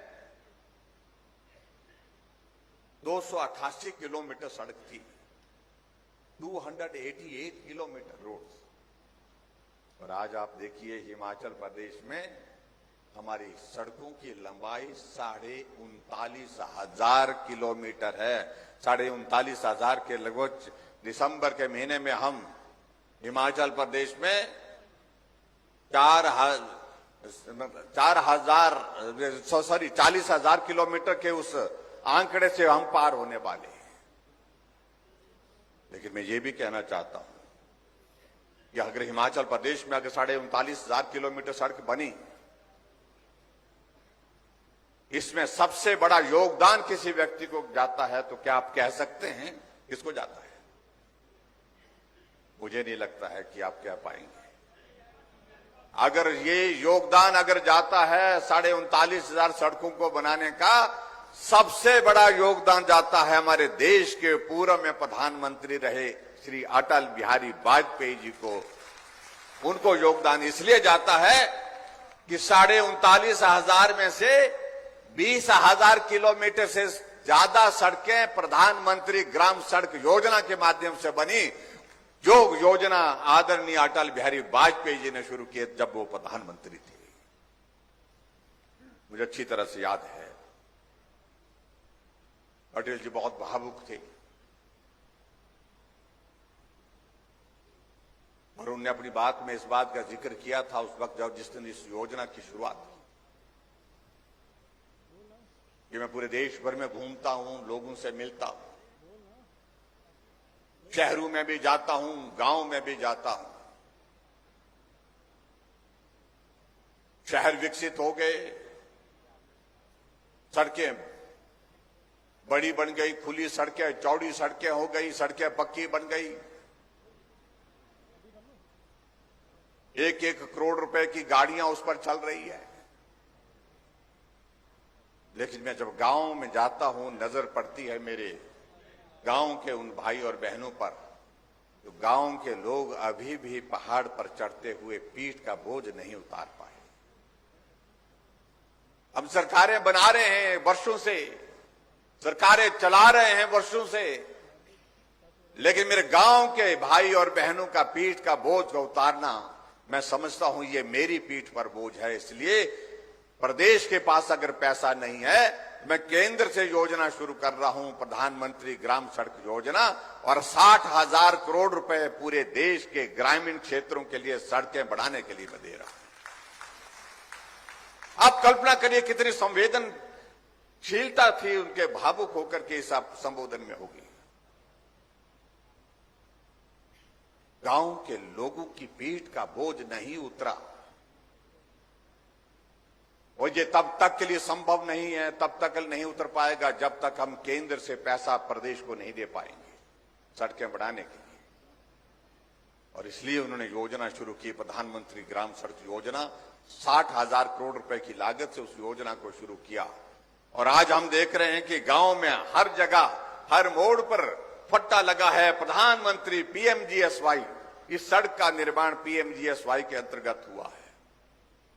आज मुझे वो इस बात की लेकर प्रसन्नता है कि हम गांव में जाते हैं, गांव में दो चीजें याद रहती है। सड़क का एप्लीकेशन देते हैं, सड़क बनाइए हमारे लिए, लेकिन साथ में कहते हैं महिलाएं बोलती हैं, पुरुष बोलते हैं, या तो हमारी सड़क को पीएमजीएसवाई में डालो या तो उसको नाबार्ड में डालो। क्यों बोलते हैं? क्योंकि उनको मालूम है कि सड़क का निर्माण में बहुत सारा पैसा लगेगा, और इस पैसे के लिए प्रावधान करने के लिए सबसे सरल तरीका है पीएमजीएसवाई या नाबार्ड। इस तरह से बात करते हैं। गांव का आदमी, गांव में कम पढ़ा लिखा आदमी, वो भी पीएमजीएसवाई की बात करता है।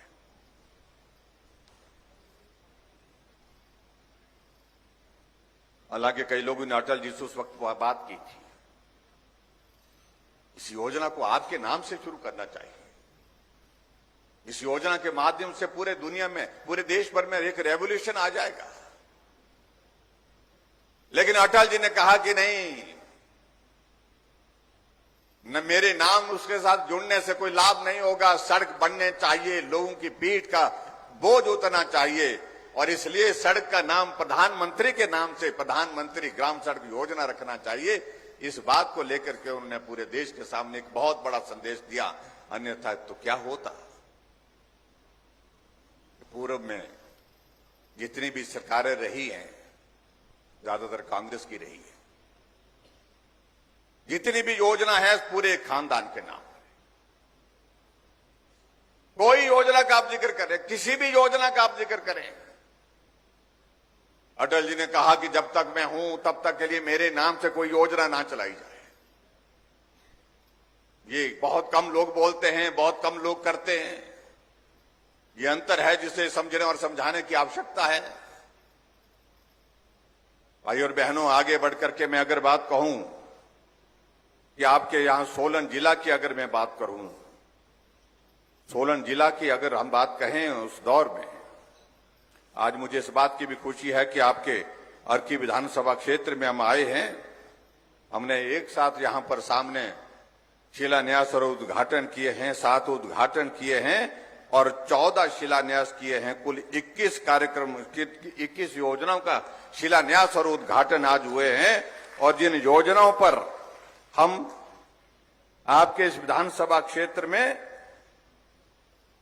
53 करोड़ 70 लाख रुपए खर्च करने जा रहे हैं, इसके लिए भी मैं आप सबको बहुत बहुत बधाई देता हूं।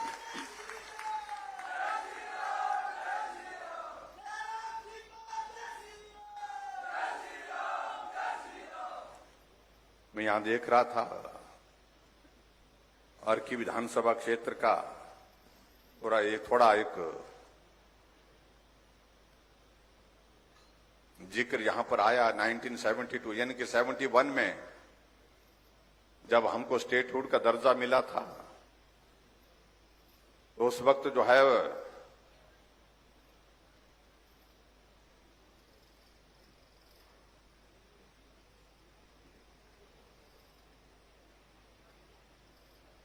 यहां पर अगर स्कूलों की संख्या उस वक्त 6 थी, हाई स्कूल और सीनियर सेकेंडरी स्कूल, आज वो संख्या बढ़कर के 55 हो चुकी है। और उस वक्त यहां इस विधानसभा क्षेत्र में शायद कॉलेज कोई नहीं था। अब यहां पर इस विधानसभा क्षेत्र में कॉलेजों की संख्या भी 3 हो गई है, 4 हो गई जो जानकारी दी गई। सड़कों के विस्तार में भी मैं देख रहा हूं कि बहुत बड़ी गति हुई है। उन सारे आंकड़ों में जाएंगे तो हम उसमें बहुत सारा वक्त लगेगा। मैं इन सारी चीजों को छोड़ देता हूं। यहां आपके विधानसभा क्षेत्र में हर तरह से विकास हुआ है। भाई और बहनों, मैं साथ साथ में एक बात और भी कहने के लिए आपके बीच में यहां आया हूं।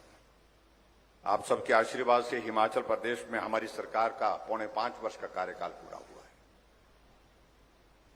आप सबका सहयोग मिला, साथ मिला। मैं इस सारी बात में बहुत ज्यादा नहीं जाता हूं कि इस विधानसभा क्षेत्र में कौन विधायक हैं, किस पार्टी के हैं, मैं उस बात में जाना ही नहीं चाहता हूं। ये लोकतंत्र है, हमें स्वीकार करना होता। हमने अपना पक्ष रखने की कोशिश की आपके सामने, लेकिन उसके बावजूद जनता ने जो फैसला देना है उस फैसले को हमने स्वीकार किया। लेकिन एक बात का जिक्र यहां पर हो रहा था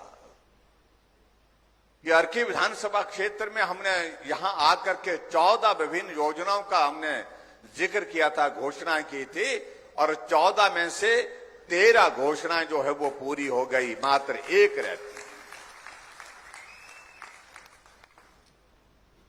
अगर हमारे मन में इस तरह का भाव होता कि मैं अर्की में जाकर के काम ही नहीं करूंगा, यहां हमारा विधायक नहीं, हमारी पार्टी का, तो मैं समझता हूं कि यहां के इस क्षेत्र के विकास के साथ बहुत बड़ा अन्याय होता। लोगों की समस्याओं के समाधान की दृष्टि से हिमाचल में हमारी जब सरकार है, हमको सबको एक होकर के देखना है। हमने इस भाव के साथ सारा प्रदेश एकजुट होकर के आगे बढ़ना चाहिए। हमारी सरकार हिमाचल प्रदेश में कौन साथ है, कौन नहीं है, कितना कौन साथ जोर से मजबूत होकर चलता है, कौन कमजोर होकर चलता है, इन सारी बातों पर हमने सोचना छोड़ दिया।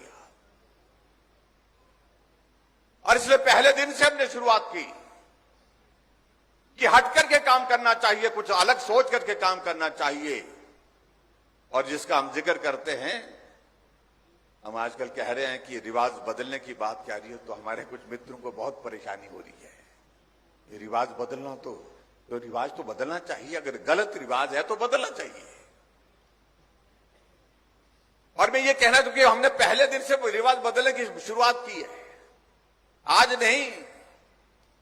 आप याद करो, जब हिमाचल प्रदेश में हमारी सरकार बनी 27 दिसंबर 2017 को, तो हमने पहला कैबिनेट का फैसला जो आमतौर पर जो पहले लिए जाते थे उस तरह से नहीं लिया। क्या लिए जाते थे फैसले? बदले की भावना से पूर्व सरकार की इन योजनाओं को रद्द करने की घोषणा, पूर्व सरकार के कुछ एक योजनाओं में जांच के आदेश होते थे, कुछ मामले किसी व्यक्ति विशेष के खिलाफ दर्ज करने के आदेश होते थे, ये होता था।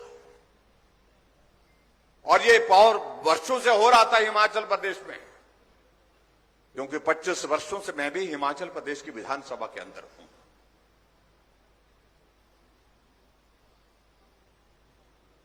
हमने कहा ये हिमाचल देवभूमि है, और देवभूमि हिमाचल प्रदेश में इस संस्कृति को बंद करना चाहिए, बदले की भावना से काम करने की संस्कृति को रोकना चाहिए। इसलिए हमने पहली कैबिनेट के फैसले में हमने कभी नहीं लिया, हमने निर्णय लिया कि हम बदले की भावना से काम नहीं करेंगे। जो रिवाज बना है उस रिवाज से हट करके हम काम करेंगे। रिवाज बदलने की शुरुआत हमने पहली कैबिनेट की बैठक से शुरू की है। इसलिए कोई ऐसा बोले कि आज शुरू किया, ऐसा नहीं है।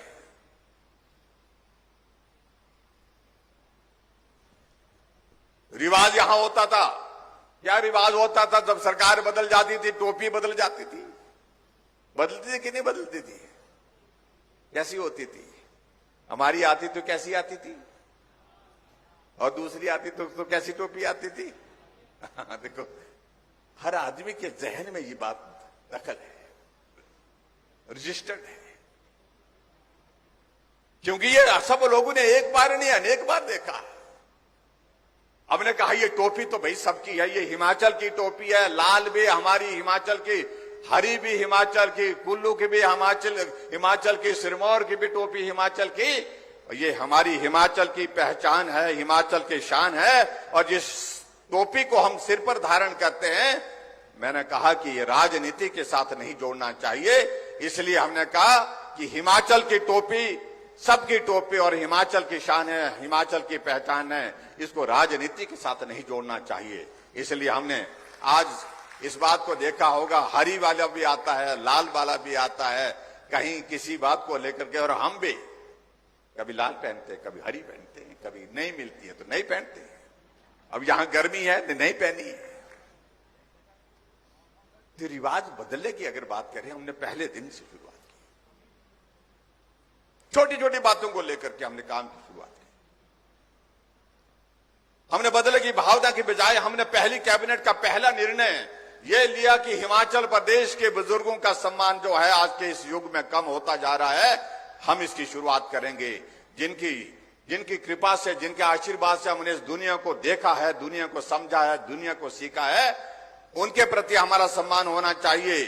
जो कांग्रेस के लोग, हमारे विपक्ष के लोग कहते थे, जब पेंशन की बात आती थी, वो कहते थे जब 80 साल हो जाएगी तो पेंशन लगाएंगे। हमने कहा 80 नहीं, 70 साल के ऊपर सभी बुजुर्गों का पेंशन का प्रावधान पहली कैबिनेट की बैठक में हमने किया। और अभी बजट में, अब के इस बजट में हमने तय किया कि 70 नहीं, 60 साल के ऊपर सभी बुजुर्गों को पेंशन का प्रावधान हिमाचल प्रदेश में होगा। जो हमसे पूछते इस बात को लेकर के कि जयराम ठाकुर ने क्या किया, कुछ नहीं किया। वो 4 लाख लोगों को पेंशन देते थे, जयराम ठाकुर 7 लाख लोगों को आज पेंशन हिमाचल प्रदेश में। वो 400 करोड़ रुपए खर्च करते थे, वो 400 करोड़ खर्च करते थे, हम 1300 करोड़ रुपए पेंशन पर खर्च कर रहे हैं, हिमाचल प्रदेश के उन बुजुर्गों की सेवा कर रहे हैं। कुछ नेताओं को बहुत ऐसा कहने का एक ये हो गया, क्योंकि वो बड़े परिवार के लोग हैं और उनको छोटी उम्र में ही वो सारी बातें दिमाग में इस प्रकार से चढ़ गई है। मैं किसी के बारे में कुछ नहीं कहना चाहता हूं। जितने भी हिमाचल में वरिष्ठ नेता रहे, मेरा सबके प्रति सम्मान है, लेकिन इसका अभिप्राय ये नहीं है कि कोई बहुत लंबे समय तक रहे वो बहुत बड़ा हो गया। मुख्यमंत्री सिर्फ मुख्यमंत्री होता है, ना बड़ा होता ना छोटा होता है, वो जनता का प्रतिनिधि है। और कुछ लोग इस तरह के भाषण देने लग जाते हैं, जब हम रिवाज बदलने की बात कहते हैं तो बहुत परेशान होते हैं और कहने लगते हैं कि रिवाज तो राजा साहब ने बदल पाए, बोलते हैं। बड़े बड़े लोग हिमाचल प्रदेश में इसको, सत्ता को, सरकार को फिर से नहीं बना पाए, तो जयराम तो किस खेत की बोली है, बोलते हैं। मैंने कहा भाई, हम तो बहुत छोटे से खेत की छोटी सी मूली है। मैं उनके शब्दों में नहीं जाना चाहता हूं, लेकिन उन लोगों के, उन नेताओं की सोच पर जाने की आवश्यकता है। सोच क्या हो गई? और मैं ये कहना चाहता हूं कि बड़ा आदमी सारी समस्याओं का समाधान करता, ये जरूरी नहीं।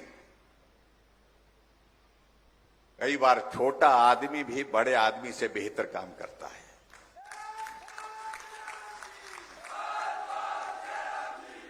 और जो बड़े अपने आप को मानते हैं, उनने गरीबी को करीब से देखा नहीं है। जो हिमाचल प्रदेश में इन पहाड़ों को देखते हैं, कहते हैं ये बहुत सुंदर हैं। पहाड़ देखने में तो सुंदर लगता है, लेकिन जब चढ़ना होता तो मालूम होता है कि पहाड़ में चढ़ना क्या होता है। जब पहाड़ से उतरना होता तो मालूम पड़ता है कि पहाड़ से उतरना क्या होता है। मैंने अपनी जिंदगी का बहुत बड़ा हिस्सा इन पहाड़ों को, हिमाचल के पहाड़ों को चढ़ते हुए और उतरते हुए गुजारा है।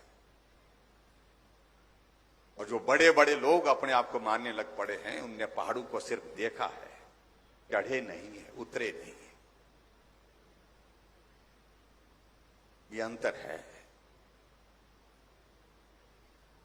और जो बड़ा आदमी होता है उस आदमी को मालूम नहीं होता कि गरीब की पीड़ा क्या होती है।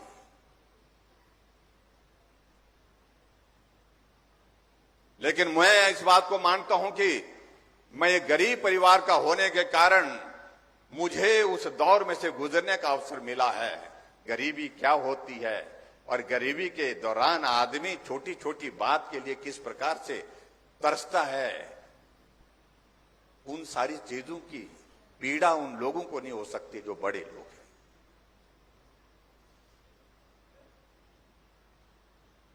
एक आदमी बीमार होता है, बीमारी किसी को पूछ करके नहीं आती, इलाज को करने के लिए पैसा नहीं है, घर जमीन गिरवी हो जाता है कई बार।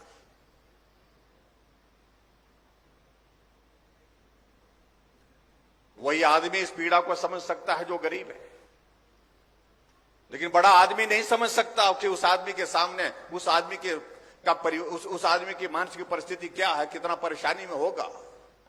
एक तरफ अपने परिवार के सदस्य को पीड़ा में देख करके जो है वो मरीज चिल्ला रहा है दर्द के कारण, और दूसरी तरफ उस परिवार का सदस्य उसकी जिंदगी को बचाने के लिए अपने घर जमीन को गिरवी रख देता है। जो बड़े लोग रहे, लंबे समय तक सत्ता में रहे, कभी उनने सोचा नहीं कि उस गरीब के इलाज के लिए ये हमारा जिम्मा है कि हम उसकी पीड़ा को कैसे दूर कर सकते हैं। इस पर हमको सोचना चाहिए। लंबे समय तक रहने का महत्व ये नहीं होता है कि आप लंबे समय तक सत्ता में तो रहो, लेकिन गरीब के पीड़ा को ना समझो। मैं मुख्यमंत्री बना, मैंने स्वास्थ्य विभाग के साथ अपने अधिकारियों के साथ बैठ करके चर्चा की। मैंने कहा मान लो कोई आदमी, गरीब आदमी बीमार हो जाता है, उसके इलाज के लिए उसके पास पैसे नहीं है, हम उसकी मदद करना चाहते हैं, कैसे कर सकते हैं।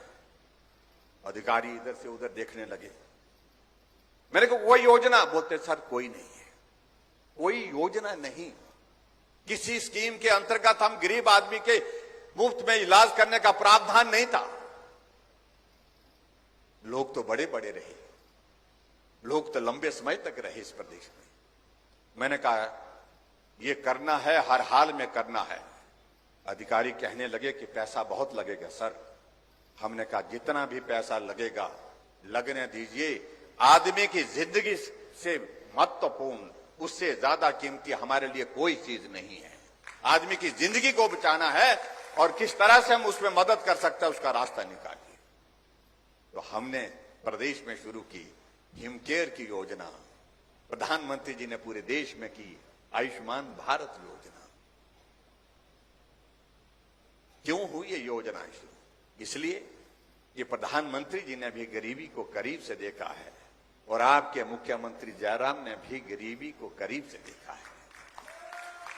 और आज कोई आदमी अगर बीमार होता है, आज कोई आदमी बीमार हो जाता है, जेब में अगर पैसे नहीं है तो वो ढूंढता है कि मेरा आयुष्मान भारत का कार्ड कहां है। वो ढूंढता है आयुष्मान भारत का कार्ड नहीं है तो मेरा हिमकेयर का कार्ड कहां है। उसे मालूम है कि हिमकेयर का कार्ड मेरी जेब में होगा तो मेरा इलाज हॉस्पिटल में बिना पैसे के होगा।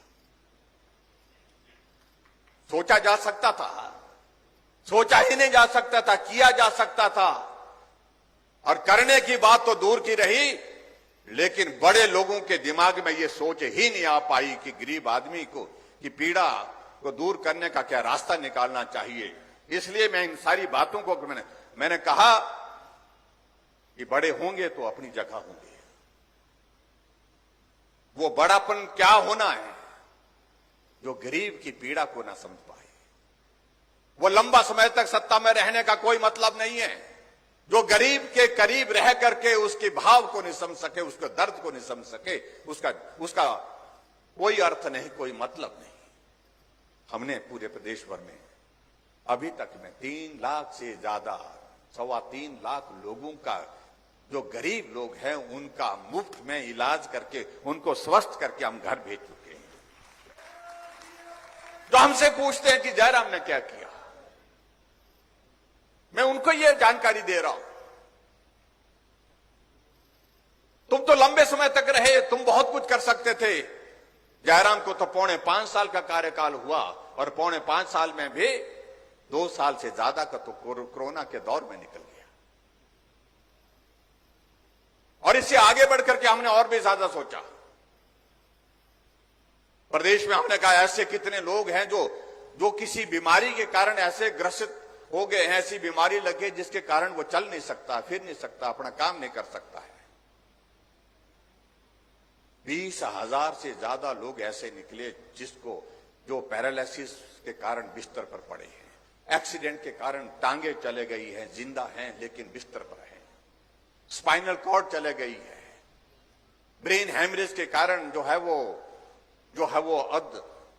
बेसुध अवस्था में पड़ा है, जिंदा है लेकिन कुछ कर नहीं सकता है। हमने कहा ऐसे लोगों, कैंसर का पेशेंट है, किडनी का पेशेंट है, हमने कहा पूरे प्रदेश में ऐसे लोगों का रजिस्ट्रेशन करिए। और रजिस्ट्रेशन करने के बाद हमने एक योजना की शुरुआत की जिसका जिक्र यहां पर हमारे डॉक्टर साहब भी कर रहे थे, डॉक्टर सैजल जी कर रहे थे। हमने कहा कि सहारा योजना हम शुरू करेंगे हिमाचल प्रदेश में। जितने भी ऐसे लोग हैं जो बिस्तर पर हैं, जिंदा हैं, अपना काम नहीं कर सकते हैं, जिंदगी भर बिस्तर पर जब तक हैं वो बिस्तर से उठ नहीं सकते हैं किसी के सहारे के बिना, उनके लिए सहारा योजना शुरू की। हर महीने हम 3,000 रुपए उन गरीब लोगों के खाते में डाल करके मदद कर रहे हैं। अभी कुछ दिन पहले एक कार्यक्रम था, उस कार्यक्रम में मैं पीटर हॉफ में एक महिला से मिलने का मुझे अवसर मिला। कांगड़ा जिला की एक महिला, उसका एक बच्चा हुआ, वो अपाहिज, उसके बाद दूसरा बच्चा हुआ, वो भी अपाहिज, तीसरा बच्चा हुआ, वो भी हैंडीकैप निकला, वो भी इसी प्रकार से। और उसके पति ने उसको छोड़ करके वो कहीं और चला गया और पत्नी को छोड़ दिया गया। किसी आंगनबाड़ी की वर्कर ने उनके घर में जाकर के कहा कि एक सरकार ने एक योजना शुरू की है, सहारा योजना, आपके ये तीनों बच्चे उसमें कवर हो सकते हैं। उसने फार्म लाया, तीनों का फार्म भरा और उन तीनों को जो है हमने सहारा योजना के अंतर्गत कवर किया। तीनों बच्चों को 3-3 हजार रुपए मिल रहा है, 9,000 रुपए उसको मिल रहा है। और वो उनकी मां मुझसे मिलने के लिए आई। पता नहीं, बोलते मेरी बच्चों की सारी जिंदगी ऐसे गुजरेगी, लेकिन आपने जिस प्रकार से ये पुण्य का कार्य किया, 9,000 रुपए आता है, उस 9,000 रुपए से मैं उनके लिए खाने की व्यवस्था करती हूँ, उन 9,000 रुपए से मैं उनको कपड़ों की व्यवस्था करती हूँ, उन 9,000 रुपए से अपना खर्चा भी चलाती हूँ, क्योंकि मैं उनको छोड़ कर नहीं जा सकती हूँ, मुझे लगातार उनके पास ही रहना पड़ता है। अगर ये योजना इस तरह से शुरू नहीं होती तो ना मैं होती, ना मेरे बच्चे होते।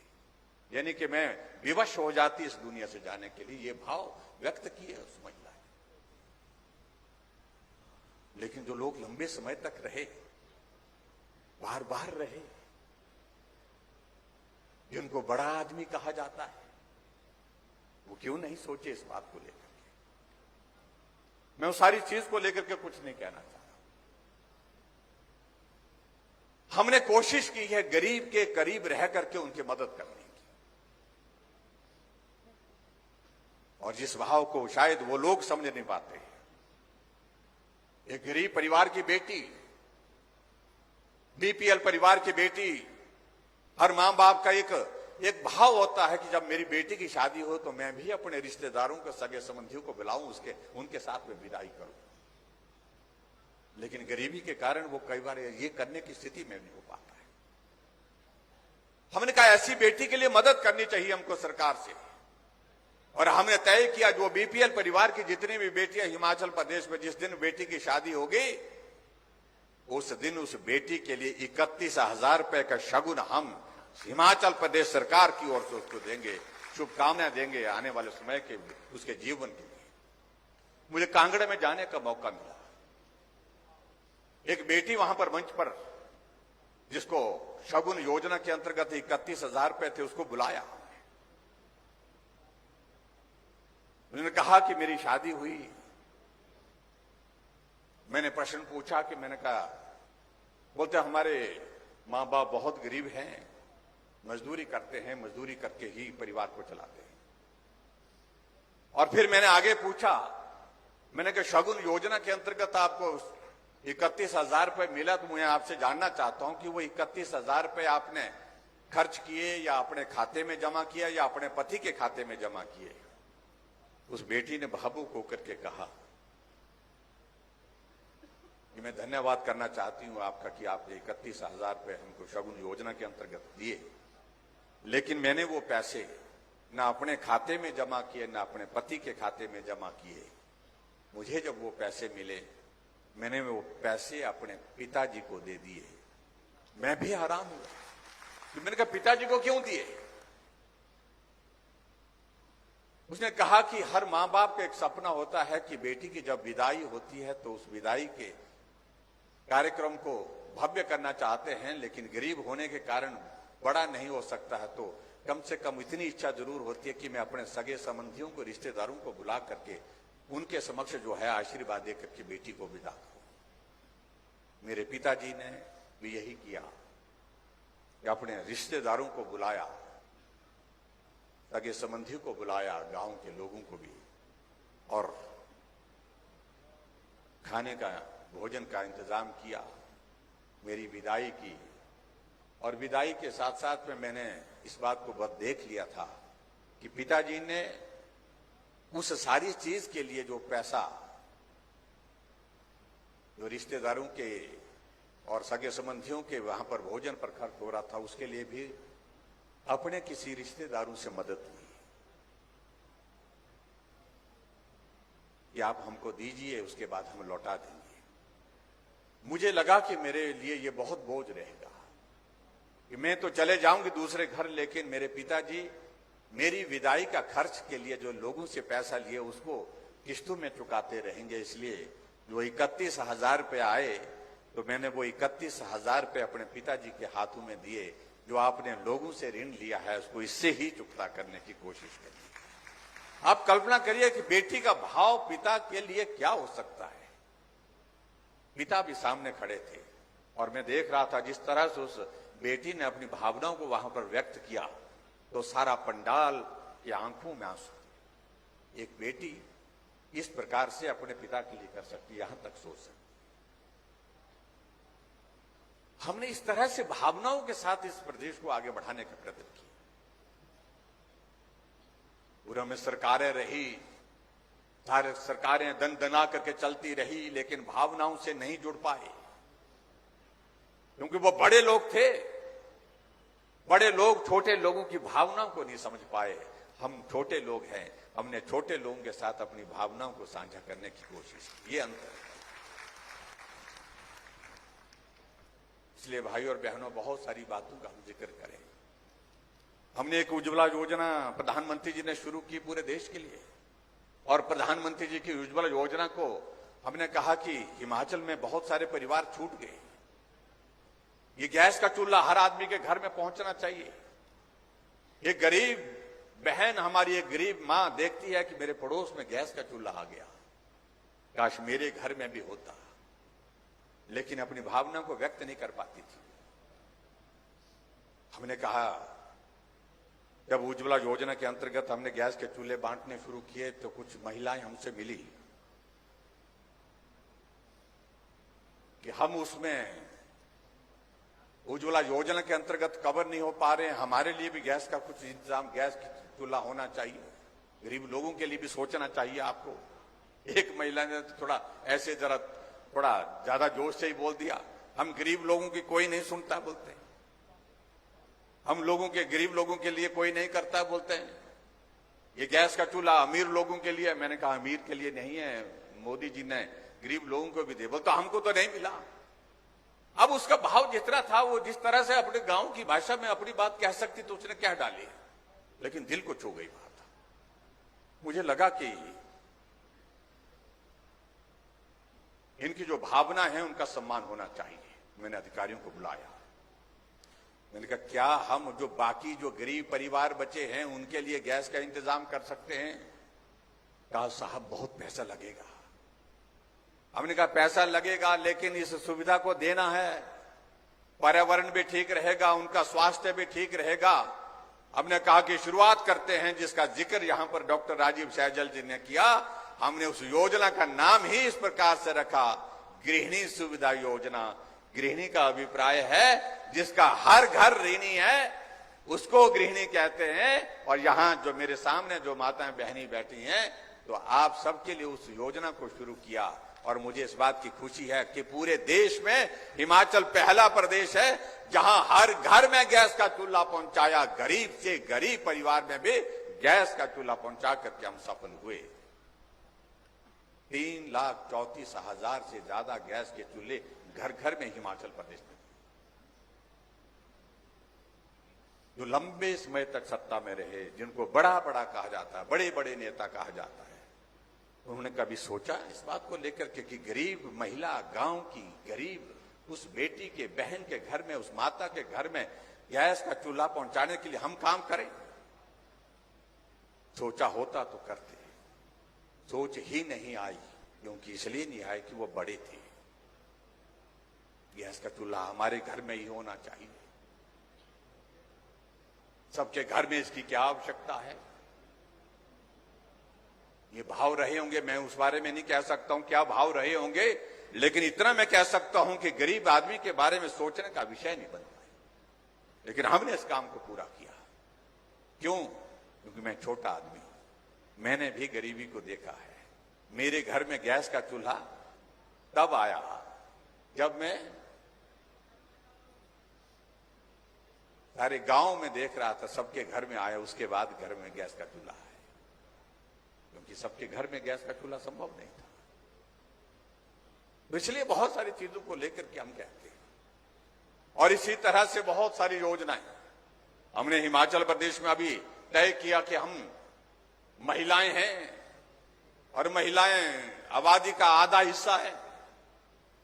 और हमने ये कहा कि अब महिला सिर्फ घर का हिस्सा नहीं है, बड़ी संख्या में महिलाएं आती है। मैं आज के इस कार्यक्रम में भी देख रहा हूं, मैं पुरुष यहां पर बैठे हैं, लेकिन पुरुष इस बात को भी देख रहे हैं कि हमारे से ज्यादा महिलाएं हैं। आधा हिस्सा महिलाओं का है और आधे हिस्से में मैं देख रहा हूं कि पुरुषों की संख्या कम है और महिलाओं की संख्या ज्यादा है। इसलिए पुरुषों से मेरा निवेदन है कि ताली बजाओ। क्योंकि ये लोग ना, ये लाट साहब क्या करते थे पहले, लाट साहब, मेरा शब्द कभी बुरा मत मानना है, ये शब्द बड़ा सम्मानजनक शब्द होता था किसी जमाने में, अंग्रेजों के जमाने में, कि जब कोई बड़े नेता का कार्यक्रम होता था, हुक्म बजाते थे कि कल मुख्यमंत्री का कार्यक्रम आ रहा है, कल मुख्यमंत्री जी आ रहे हैं, हम जा रहे हैं कार्यक्रम में, सवेरे जल्दी से हमको नाश्ता खाना बना करके रखना। और उसके बाद अपने आप आते थे। लेकिन महिलाओं के जिम्मे क्या होता था? घर का काम, पशु के चराने का काम, उनके लिए घास लाने का काम, उनको पानी देने का काम, उनका खेत का काम, बच्चों को पढ़ाने का काम। और आज अच्छा लगता है मुझे जब महिलाएं बोलती हैं कि आज मुख्यमंत्री जी आ रहे हैं, हम जा रहे हैं, तो आप जरा घर का ये काम जरा देख लीजिए।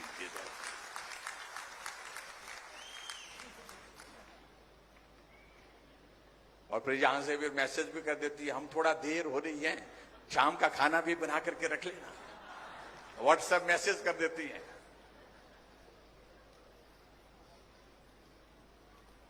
और जहां तक हमने कहा महिलाएं घर का हिस्सा नहीं, वो बाहर भी काम के लिए जाती हैं, नौकरी करती हैं, अपना कारोबार करती हैं, अपना निजी व्यवसाय करती हैं। इसलिए आने जाने के लिए उनका हमको रास्ता सरल करना चाहिए। कैसे कम कर सकते हैं हम उनका आना जाना सरल? हमने तय किया कि हिमाचल प्रदेश की हमारी सरकारी बसों में महिलाओं के लिए हम आधा किराया लेंगे, सिर्फ आधा किराया लेंगे। बहुत अच्छा लग रहा है, यहां पुरुष भी ताली बजा रहे थे। लेकिन मुझे एक पुरुष ने मैसेज भेजा कि महिलाओं के लिए तो आपने आधा कर दिया, हमने क्या बिगाड़ा था? हमने कहा कि बिगाड़ा तो कुछ नहीं भाई, बात तो आप सही कह रहे हैं कि आपको क्या उनके ही वोट चाहिए, हमारे वोट नहीं चाहिए। आजकल वोट का दौर नजदीक आ गया तो खट खट से मैसेज डालते हैं। मैंने कहा भाई साहब ऐसे मत बोलिए, वोट तो आपका भी चाहिए। अब क्या बोलता, कुछ नहीं कर सकता था मैं।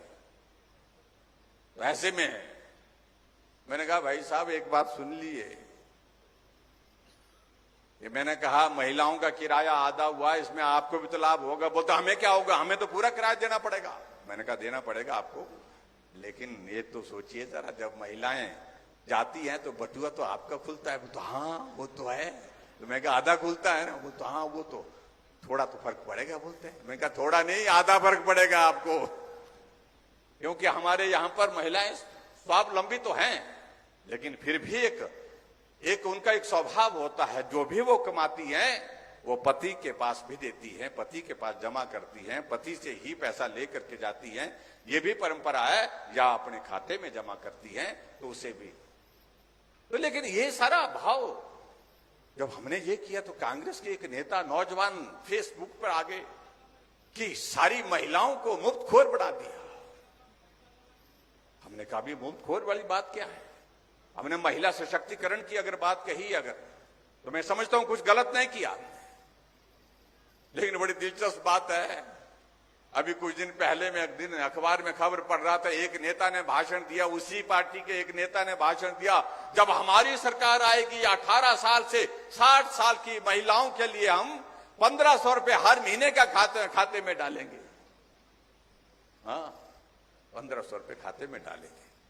उनको मालूम है कि कितना पैसा लगेगा, वो पैसा कहां से आएगा, क्योंकि वो इस दायित्व पर रहे नहीं। मैं फाइनेंस मिनिस्टर भी हूं, चीफ मिनिस्टर भी हूं, इसलिए मुझे अच्छी तरह से मालूम है। लेकिन मैं बड़ा दिलचस्प लगा कि एक ही दूसरे नेता ने उनका ही उस पर डाल दिया, भाषण दे दिया कि भाई पांव उतना पसारिए जितनी चादर हो।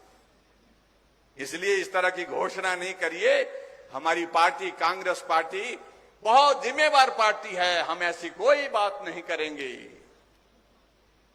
जो हम कर नहीं सकते। आपस में उलझे हुए हैं, एक नेता कुछ बोलता है, कुछ दूसरा कुछ बोलता है। खैर मुझे उसमें नहीं जाना है, लेकिन ये सारी कहानियां कई बार कहनी पड़ रही है आप लोगों के सामने, जो बातें हैं। इसी तरह से भाइयों और बहनों में आगे बढ़कर के अगर बात कहूं, हिमाचल प्रदेश ऊर्जा राज्य के रूप में जाना जाता है। हम बिजली पैदा करते हैं, पंजाब को बेचते हैं, हरियाणा को बेचते हैं, दिल्ली को बेचते हैं, राजस्थान को बेचते हैं। नेशनल ग्रिड में हमारा बिजली जाती है और उसी हिमाचल को आय होती है। हम 11,000 मेगावाट से ज्यादा बिजली पैदा करके हिमाचल पावर सरप्लस स्टेट है। लेकिन हम पावर सरप्लस होने के बावजूद हमने हिमाचल प्रदेश के लोगों के लिए क्या उसमें योगदान दिया? हमने तय किया, मैंने कहा गरीब आदमी कितना पैसा, कितना बल्ब जलाता है, कितना यूनिट बिजली खर्च करता है। रिपोर्ट मांगी तो अधिकारियों ने कहा कि अगर छोटा परिवार है जिसके घर में 2-3 बल्ब जलते हैं तो उसका तो 60 यूनिट तक होता है।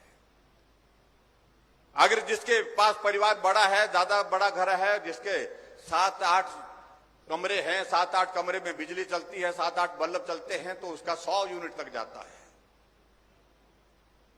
तो हमने कहा कि अगर ऐसे लोगों की हमको ये करना हो तो मदद करनी हो, तो कहा जी साहब बहुत पैसा लगेगा, ऐसा मत सोचिए।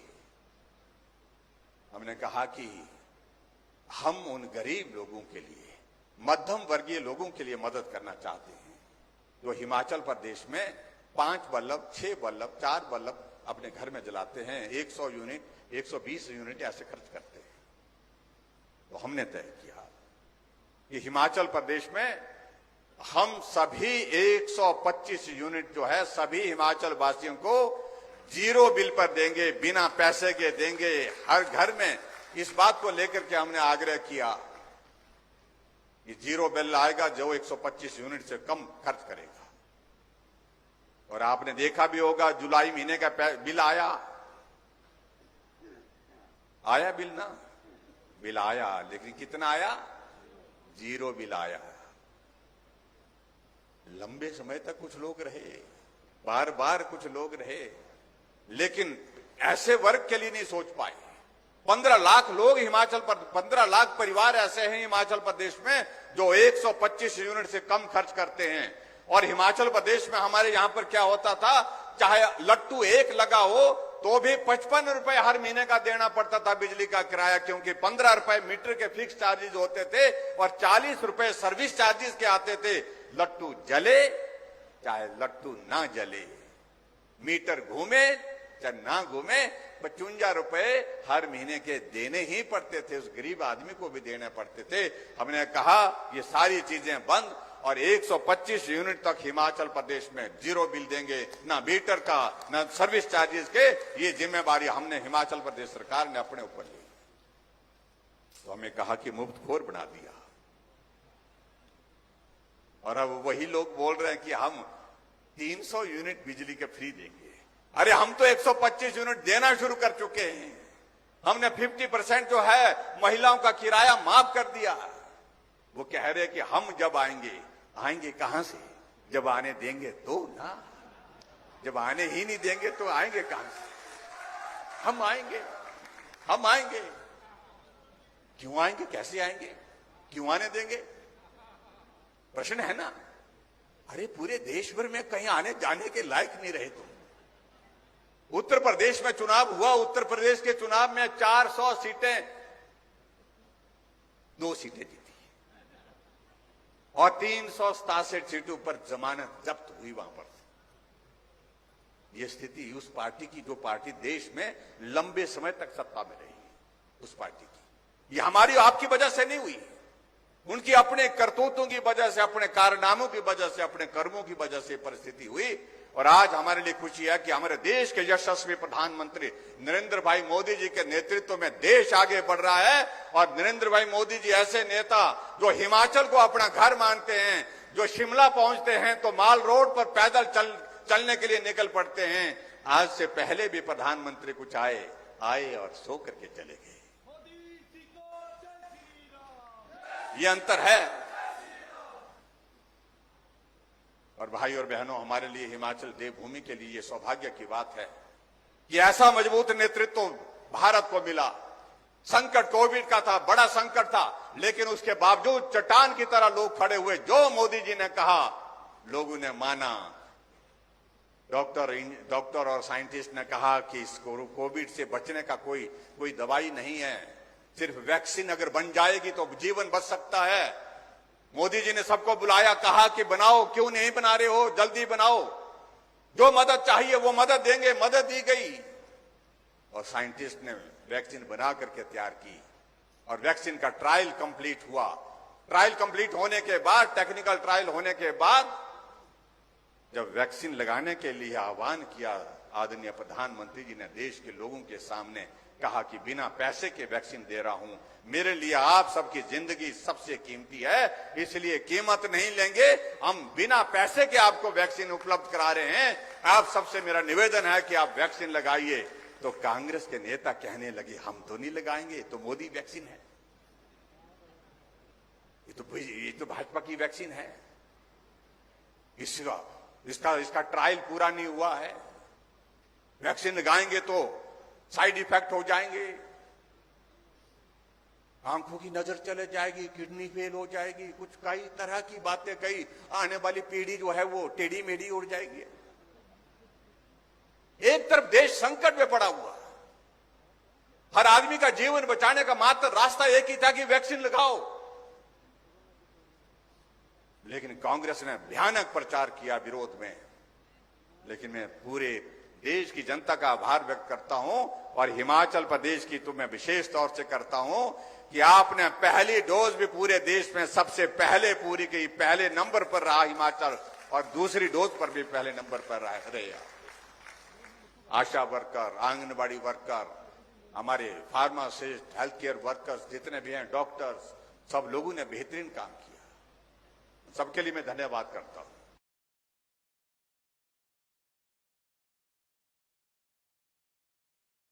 मास्क लगा करके,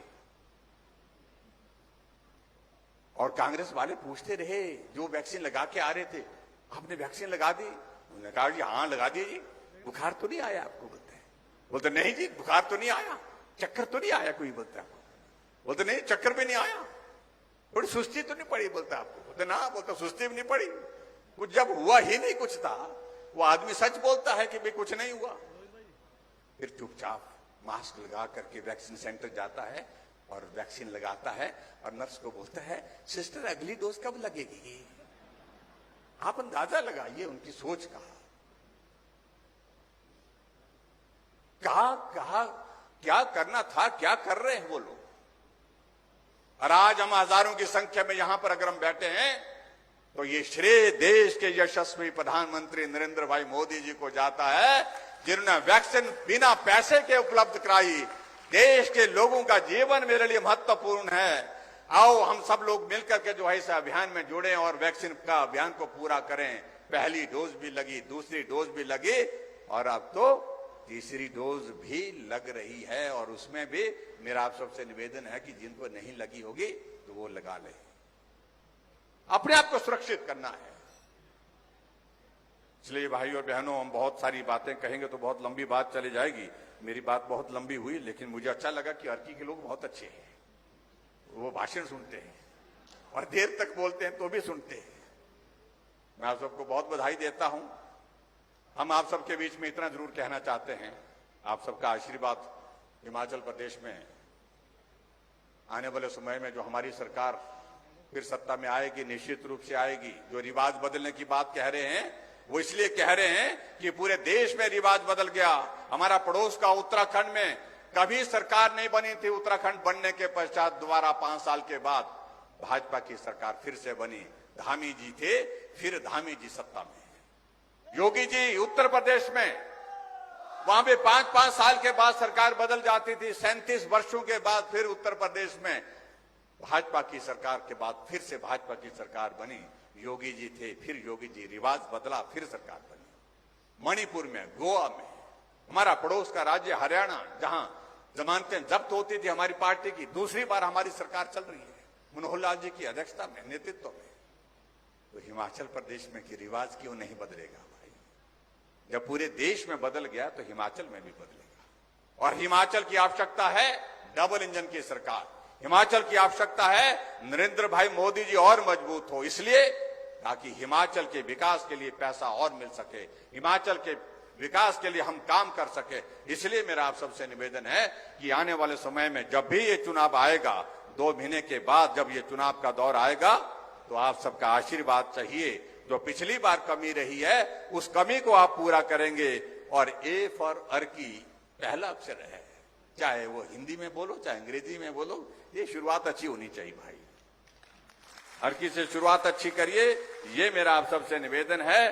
बाकी यहां रतनपाल जी ने बहुत सारी मांगों का जिक्र किया है और मैं आप सबके बीच में, क्योंकि हमने तय किया है ये जो कार्यक्रम आजकल के हो रहे हैं हमारे, इन कार्यक्रमों में हम मोटे तौर पर हम जो है वो घोषणाएं नहीं कर रहे हैं। हम सारी योजनाओं का जिनका जिक्र, जो मांगे यहां पर रखी गई है, उन सारी मांगों को नोट करके यहां से ले जा रहे हैं। और इसमें जो करने की चीजें होंगी, बहुत महत्वपूर्ण चीजें होंगी। जहां दाड़ला घाट में कहा कि वो तो हमारी घोषणा है, उसको तो ब्लॉक बनाने की, वो तो उसको पूरा करेंगे। 13 पूरी हो गई 14 में से, और 1 है उसको भी पूरा करेंगे। उसके बाद और चीजों को लेकर के कुछ बातें इन्होंने कही है, चाहे वो HRTC की डिपो की बात कही है, चाहे वो साइंस ब्लॉक की बात कही है, ITI की सौर की बात कही है, इसके बाद नर्सिंग कॉलेज की बात कही है, कुनिहार में प्राथमिक शिक्षा केंद्र BPO की ऑफिस की बात कही है, और उसके बाद परगना मलौन के इलाके के लिए सब तहसील के सिलसिले में बात कही है। ये जो डिग्री कॉलेज है इसका दर्जा बढ़ाने के लिए बात कही है। इन सारी बातों को मैं रिपोर्ट लेने के पश्चात मैं कोशिश करूंगा, जो भी बेहतर कर पाएंगे हम उसमें वो करेंगे, आपको निराश नहीं होने देंगे। ये मैं आपके बीच में कहना चाहता हूं। और बहुत जल्दी फिर आपके बीच में आएंगे, फिर आपसे बात करेंगे और मुलाकात करेंगे। और उसके साथ साथ में जब आएंगे तो आप सबसे आशीर्वाद भी लेंगे। हिमाचल प्रदेश में फिर भाजपा की सरकार बनानी है, और उसके लिए आप सबकी शुभकामनाएं, आप सबका आशीर्वाद निश्चित रूप से हमको मिलेगा, ऐसा मुझे पूरा भरोसा है, पूरा विश्वास है। इसी के साथ तो हमने एक बात जो कही है कि अब की बार सरकार नहीं, रिवाज बदलेंगे, उसमें आप सबका योगदान रहेगा, सहयोग रहेगा। आप सबका बहुत बहुत धन्यवाद। आज के इस कार्यक्रम में आप आए, आप सबको बहुत बहुत धन्यवाद। नमस्कार, जय हिंद, भारत माता की, भारत माता की, भारत माता की। धन्यवाद। माननीय मुख्यमंत्री जी, आपका आभार। यहाँ